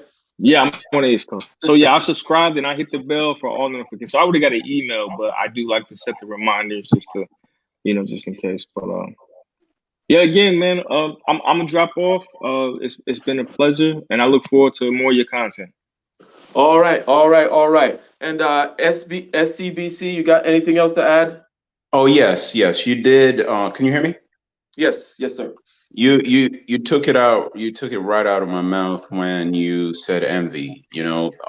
That's actually what I was about to say to you earlier. Envy and jealousy. And are you familiar with Dr. Thomas Sowell? Yes. Yeah, Dr. Thomas Sowell talked about this. He's talked about this a lot in his books, where you'll see like the Jews and the foreign Chinese in Vietnam, who they go in these places and they excel. They go in these foreign countries and they excel. Sometimes they become the ruling class, and then you have the majority, the majority natives of that country who hate them. They have this extreme envy. So yeah, that was absolutely right. Yes, and it often leads to a lot of bloodshed. There's Exactly.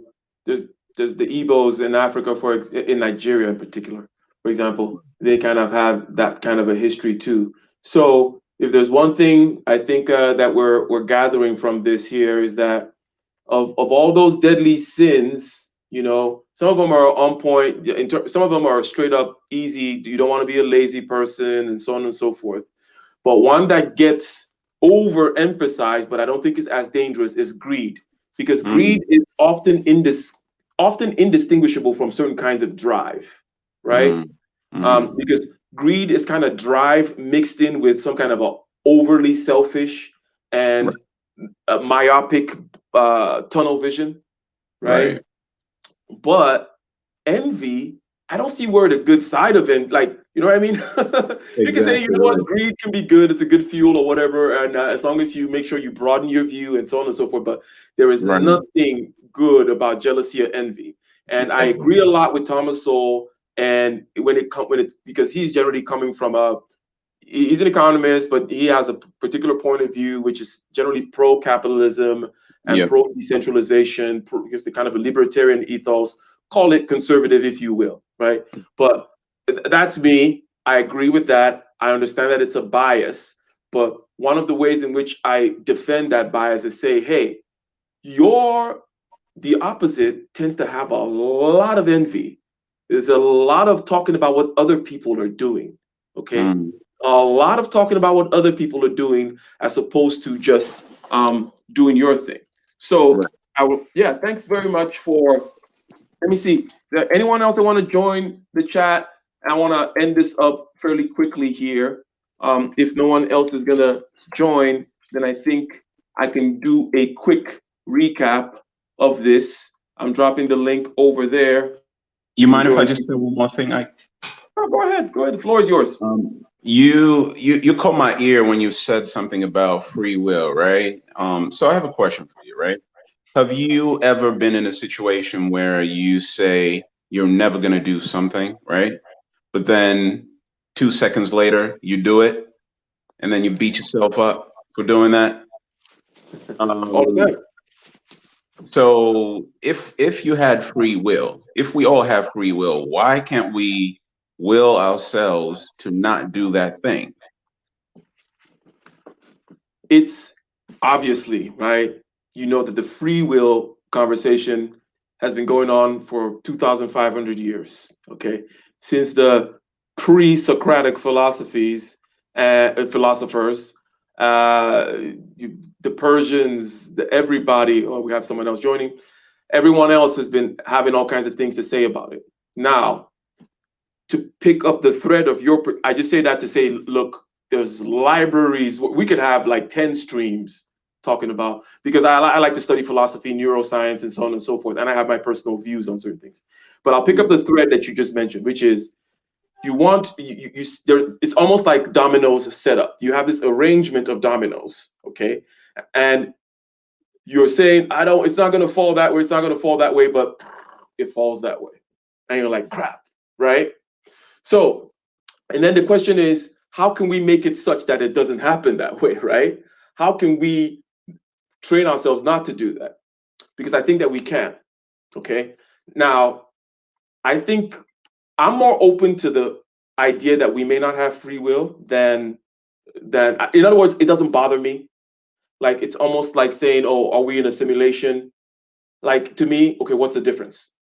You know what I mean? It's like if I'm in a simulation and I cannot prove it, what's the difference between a simulation and a God creation story, or just it's just a universe doing its thing story? It's almost like it doesn't really matter.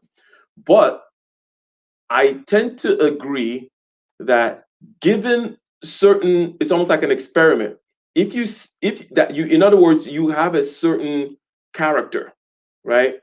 Um, if you're honest with yourself, you've heard the term, like, if you're not supposed to go to Miami, then just stay out of Florida.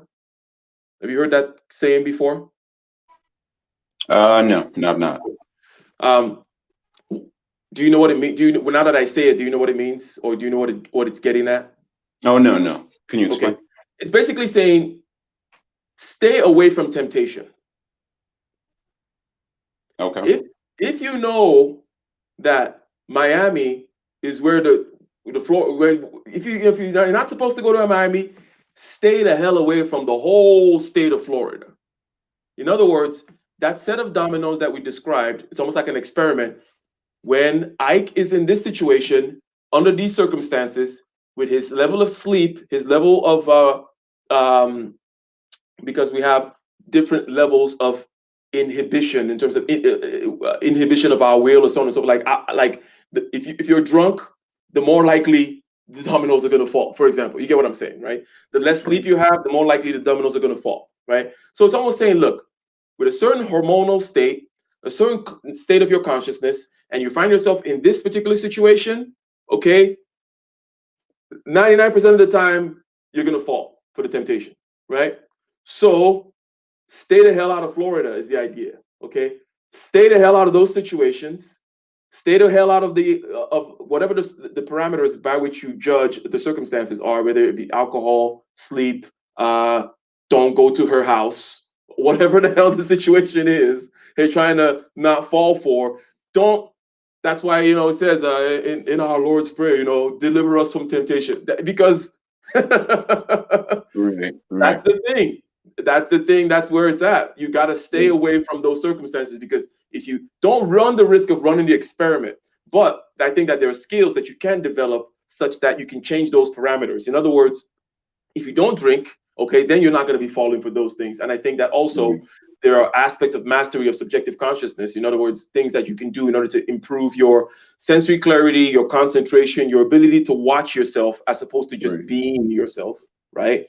That can give you the opportunity to stand back and say, the experiment is about, I'm not gonna, in other words, you can create more distance so that you can see the dominoes being set up and you can back away before it sets all the way up and there's nothing you can do about it. It's going to crumble. Does that make sense? Yeah, that makes absolutely. Yeah, that makes great sense. And I mean, in order to stay away, you have to gain that awareness first, right? Yes. In order to stay away, you need to gain the awareness. Some things are quite obvious, like, okay, if it's going to Miami, that's why the example is like that, right? It's like a big thing. Like, if you're not supposed to go to Miami, then you stay the hell away from Florida. And if you're not supposed to be drinking, so on and so forth, well, we'll get help for these things. The last threshold is in your feeling in your body, right? The sensations in your body and the image in your head and the talk in your head.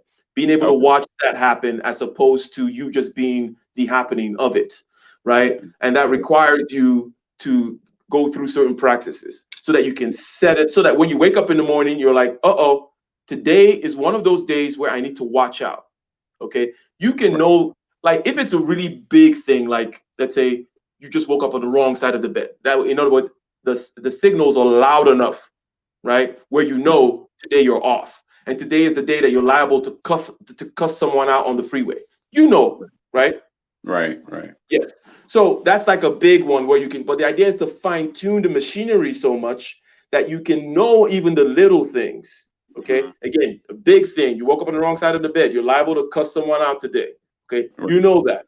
Maybe it's back pain. Maybe it's noise in your head. There's a certain irritability you have. Okay. And you need to be able to, and you need to start from the big things, by the way. When you, in other words, know what your waking up on the wrong side of the bed feels like in terms of disaggregating it and saying, what does it feel like in my body? For me, it's a certain kind of numbness and a certain kind of, a shallowness of breathing. Okay. So I got to learn to breathe deeper, learn to feel my body, right? And then learn to watch the thoughts, right? Because if you don't watch it and if you don't feel the body, boom, you're going to run into the thing, the dominoes are going to fall, and you're going to be like, oh shit, it happened again, right? So this is what I mean by we can back away from it, but I think that once the setup is there, nope, the dominoes are going to fall the way they should. Exactly. Right. Great point, man. Thank you so much. Thanks for having me on. Yes. And I'm gonna, he just left. Well, there was someone. All right, I'm gonna jump off. Thanks for having me. I'll just fall back and listen. Okay, excellent. All right, take care. Excellent. There was someone on there that just backed off. Okay, I'm gonna add you. Hey, say something. Is it Oscar? Yeah. Can you hear So me? you're on. What you got for us? I see you in the construction site or something. No, man, I'm still on the job, man. I appreciate you having me on. But I had a quick question for you. One, the difference between jealousy and envy. Because what you was talking about, I don't know if you heard of Andre Taylor, and he had did a podcast breaking the difference down. I just didn't know for sure if which one had to act. I thought it was jealousy, but because the jealousy, and I know you was talking about the tribes, things of that nature in Africa, but that, and then the second question was about the show you did the other night, and I think you was talking about anesthesiatic activities about watching TV, because I found that amazing, because I'm the same way, bro. I'm the same way, bro. I don't watch TV either. I definitely have a huge awareness of time and how it's wasted by most people. How did Andre Hatchett differentiate between envy and jealousy? Well, this was Andre Taylor. He used to be a pimp. I think Gorgeous Dre is what he went on. But he was saying basically that jealousy, envy was the feeling without acting, and jealousy has to act. Like jealousy is like they said it's as cruel as the grave. That's what he was saying. So when you were saying it, I was just like, all right, well, let me get your take on it. 'Cause I definitely been listening to you, shout out to Kevin Samuels. That's when I first heard about you. So I'm striving to, get to y'all level, man. High value, So Hey, thank you very much, by the way, for subscribing, for listening. Now I'm going to address both of your points. For the I jealousy and appreciate the it. envy thing, I get where it's coming from. I would define it this way, that envy tends not to have an object. It doesn't have a direction. In other words, you don't necessarily you could just be a general jealousy. In other words, when you're jealous of somebody, you're jealous of something. There's a target, right? Envy can just be a generalized feeling of dissatisfaction, Hmm. right? In other words, envy does not have a target, and probably why they say that jealousy will get acted upon because you have a target, you have somebody to point it at, right? You can say, I'm jealous of my neighbor because of his Tesla. I'm jealous of my neighbor because of his wife. Like is it the ninth commandment? Thou shalt not covet thy neighbor's wife. So yeah. So that's jealousy. It has a target. Envy tends to be just a more generalized hatred of others, okay, because of your particular lack. So it's not, I don't like that guy because of his thing. It's just, I don't like the fact that I don't have. And I'm just putting a general feeling of hate, right, out there because of the fact that I don't have. And I mean, well, does that make sense, or do you want to, or does that address your question, or was there something else you wanted to add to that before I go to the anesthetics? And Oh no, that was good. That was good. Cause one thing I was wondering too, I've been seeing it. I ain't gonna mention no names, but our brother Kevin Samuel's been getting a lot of that, bro. Seriously. I mean, seriously, bro. He been getting a lot of that. So, but I'm just saying, I ain't gonna mention no names of who, but when you spoke on the jealousy and the envy, I was like, oh my God, man, this is like at venomous levels, for no reason. yeah, it's again, it's really hard for me to understand because even if even if you view it as competition, okay. As I said, I think Solo TV 84 did a stream, and I hopped up on that stream, and it was this talk about Kevin Samuels, okay, and the people who hate on him, and so on and so forth. And I said, look, when somebody breaks open a space in business, let's say it's Coca-Cola, okay, there is at least always room for one more. In other words, there's always room for Pepsi, right? So you can say, hey, you know what? Damn, Coca-Cola did it first, okay? This is competition, but you should be glad, okay? And you should be like, okay, I'm gonna be Pepsi, all right? And how do you become Pepsi? You do it rationally. You say, hey, great. You like cola? I'm a cola too. But guess what? Mine is this and mine is that and mine is the other. I'm no smoke on Coke, right? Right. But this is mine. Mine is sweeter. It's just this turns out to be what Pepsi has to offer, generally speaking. But mine is for the younger people. Mine is for the this. Mine is for you get what I'm saying? So Yeah. hey, he blew up. He's going on this podcast and he's got 100,000 subscribers and he's on Wall Star Hip Hop. You, if you're a smart person and you from coming from the point of view of competition, should come in and be like, okay, even if I don't want to be on that lane, there's always room for the opposite. As a matter of fact, people like that. People want for them to be some kind of a balance. So you can come in and be like, check, check, check, check, check, check. But just like Coca-Cola and Pepsi, Pepsi comes and says, yes, I'm a cola. Yes, I'm a dark drink with that's fizzy. Check, check, check, check, check, check. But here's my one differentiation. And I'm going to ride on the coattail of Coca-Cola and we're all going to get successful, right? So I don't understand the whole let's come down on him. Let's talk about his mannerisms. The whole kind of mannerisms one that one makes me cringe or like it's like, well, why do you care what a guy does with his hands, right? Or how he poses? Why are you looking so that close? that oh, he's and who cares, bro? Like, what the hell? I mean, I grew up in Nigeria where men would like growing up, like men would hold hands with each other. Okay, it's just different, just Right. different. Okay, but anyways, the anesthetics, which is like from the word anesthesia, which is things that depress you. Studies have been done that TV puts your brainwave in a certain, and I hate to use words like brainwave and all that kind of crap, but basically it puts you in a certain state, okay, that is similar to alcohol and similar to, they're called depressants, okay? These things lower your, look, they Like put a you in a low sedative? mood, okay? They put you in a low mood. People think it actually lifts you up. No, TV depresses you. And you could check it, like even or watching a movie, you could check, you could go in, check your heart rate, your breathing, your general sense of, and again, you have to have, like I was saying earlier, you have to have these skills of checking yourself, and you got to get used to checking yourself, man. It's like having an engine and you don't know where the oil, you know, you don't know what the oil filter is, you don't know what a radiator coolant is, you don't know what spark plugs, you don't know nothing, right? So you check yourself, and then you go in, and 30 minutes into the show, check yourself again, and you're gonna notice that you're down, you're in a low mood, you're not elated, you're relaxed. Alcohol does the same thing to you as well. Alcohol puts you in a low mood. Yes, you're more chill, but now, the point is, not only you're going to spend 2 hours watching that TV and you've lost that 2 hours, you need time to recover. Okay, before you go in the theater, and after you come out of the theater, you're not in the same state. Before you go in the theater, maybe you're able to knock out a whole bunch of work. You're able to do a whole bunch of things, right? You're ready to go. After you come out of the theater, it might take you another hour to revamp up to that state.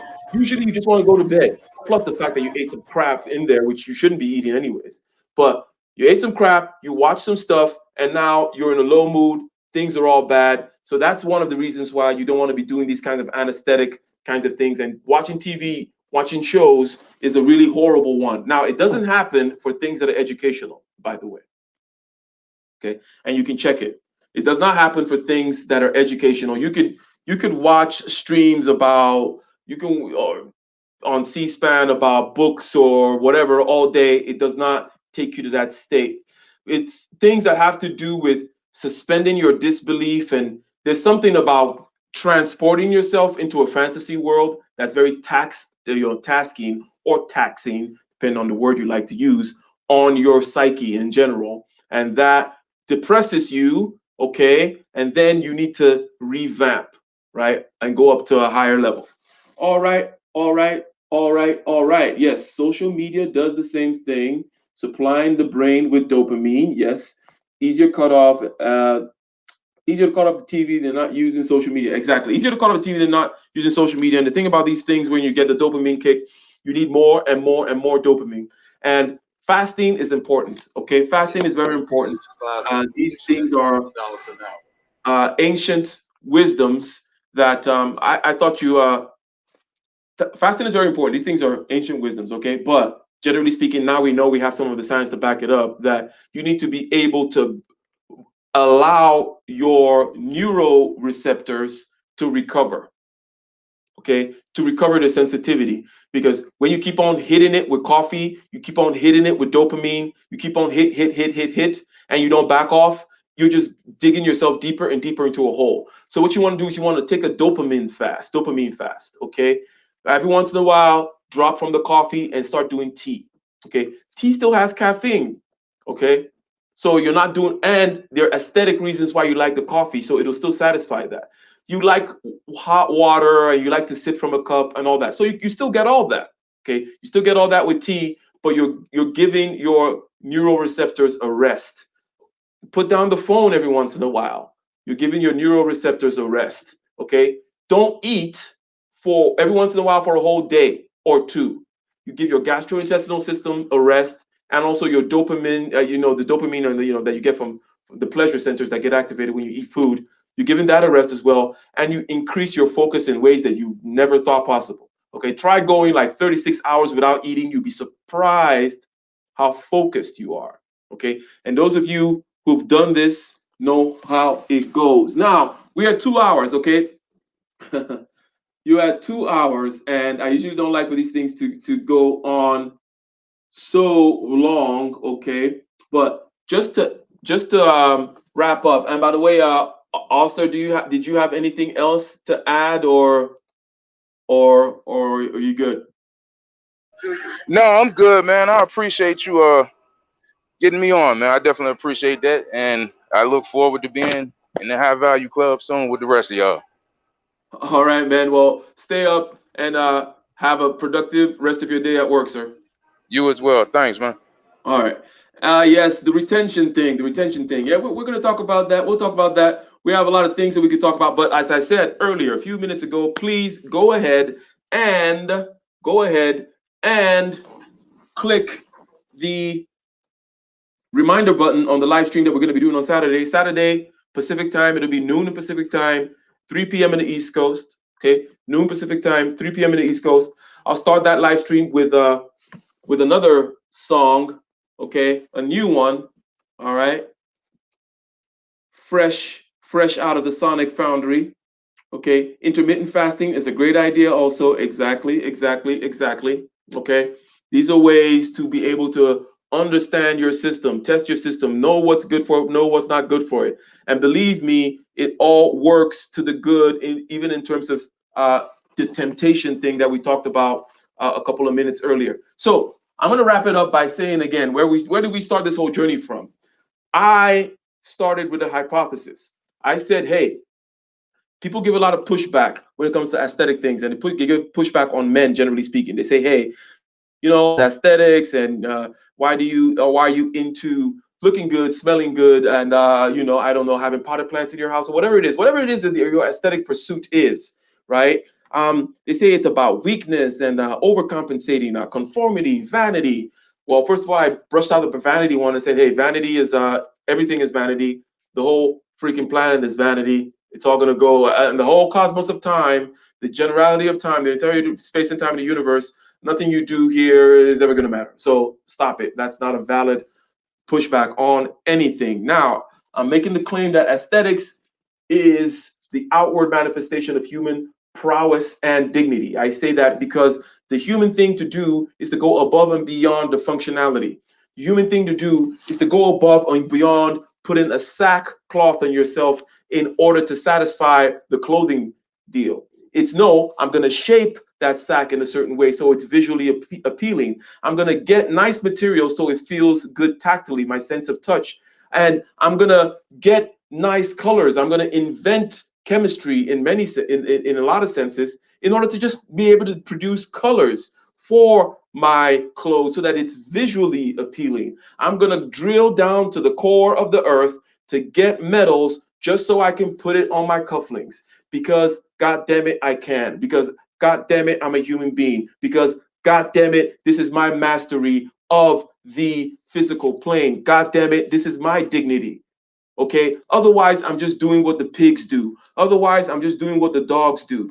This is what my claim is in the realm of play, in the realm of festivals, in the realm of religion, in the realm of spirituality and rituals. We do these things, and it shows a lot of human skill, and it goes above and beyond the basic needs. It shows the skill and the prowess. Okay, babies do this. They want to master things, they want to play with things, they want to go above and beyond. So next time somebody says, why do you go over to these, fancy balls? Tell them why you do it. Now, the last thing I'm going to say is this. Okay, the last thing I'm going to say is this, and then we'll be out, which is this. What does it do for you beyond the fact, that, it shows dignity? Look, it brings out your best self. There's a big difference. Let me get a one in the chat, okay?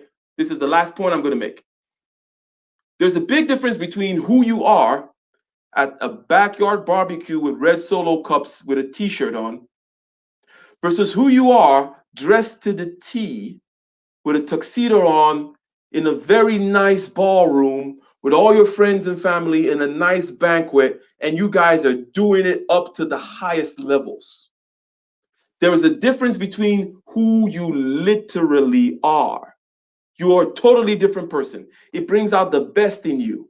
You're going to think differently about yourself. You're going to act differently. You're going to think you deserve differently. Okay. And therefore, when you think and you act differently, you're going to get different results. So here's a hack. How come you don't just hack that system? How come you don't just then dress like you were going to a ball? Therefore, presenting yourself in a different way to yourself, presenting your best self. Therefore, you're going to act differently, and therefore, you're going to get the different results. So forget all the stuff I said about the esoteric fact that this is what makes us human. All that stuff about the rituals and the dancing and the singing, the going above and beyond the functionality to create something that is aesthetically pleasing, that this is what actually makes us human. The fact that we go ahead and not just put potatoes on the fire and eat it from the floor like pigs.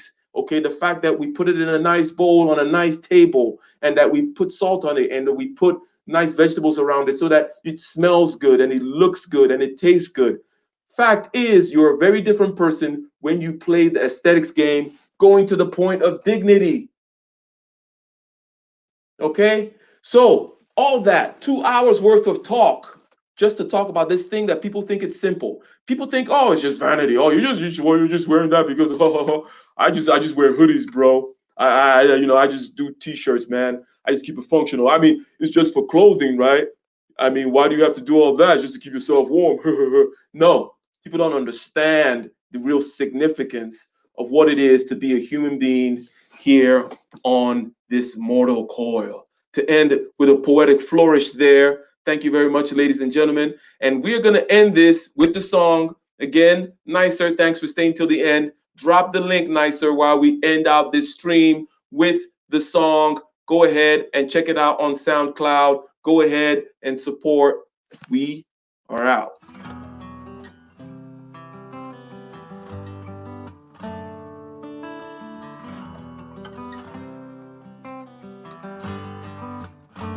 In the den of iniquity, vicinity no pretty, calamity fi hit we any moment, what a pity. Tomorrow never certain, what dwells behind the curtain, the face of evil smirking with the shifty eyes averting. It's not a steady bubble, that either pop or topple, many will fall and stumble, let the dozers gather rubble. From LA to Colorado, Guinea to Burkina Faso, cannon could reach the towers and the troops will storm the castle. I say, run, come, make we get it.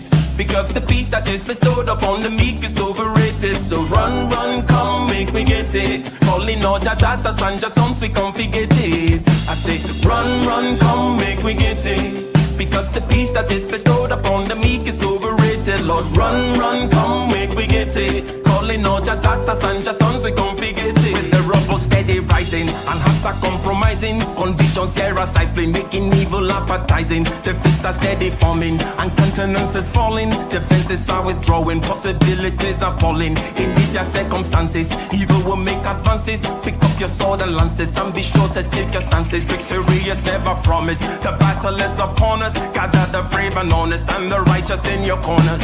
Go. Run, make we get it. Because the peace that is bestowed upon the meek is overrated. So run, come, make we get it. Calling out your daughters and your sons, we can't forget it.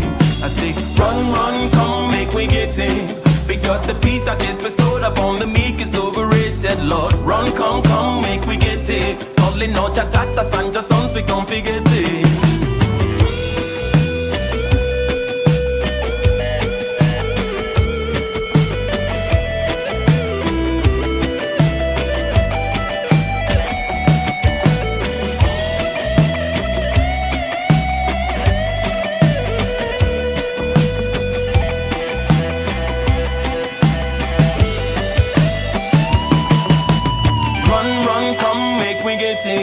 Because the peace that is bestowed upon the meek is overrated. So run, come, make we get it. Calling out your daughters and your sons, we come forget it. I say, run, come, make we get it. Because the peace that is bestowed upon the meek is overrated. Lord, run, come, make we get it. Calling out your daughters and your sons, we come forget it. Run for the hills, let the will lead the mind. For living is the thrill with the doubt left behind. Amidst all the wreckage, there is beauty to behold. Be fearless and intrepid from the depths of our soul. The hands of the steady cleave the rose from the bone. The sweat of the weary brings us close to the dawn. The motion of the wheel brings the light to the mind. And be aligned, it's divine. Run, come, make we get it. Because the peace that is bestowed upon the meek is overrated. So run, come, make we get it. Calling on your daughters and your sons, they come forget it. I say, run, come, make we get it. Because the peace that is bestowed upon the meek is overrated. Lord, run, come, make we get it. Calling on your daughters and your sons, they come forget it. Run, come, make we get it. because the peace that is bestowed upon the meek is overrated. So run, run, come, make we get it. Calling on Jah daughter, son, Jah sons, we can't forget it.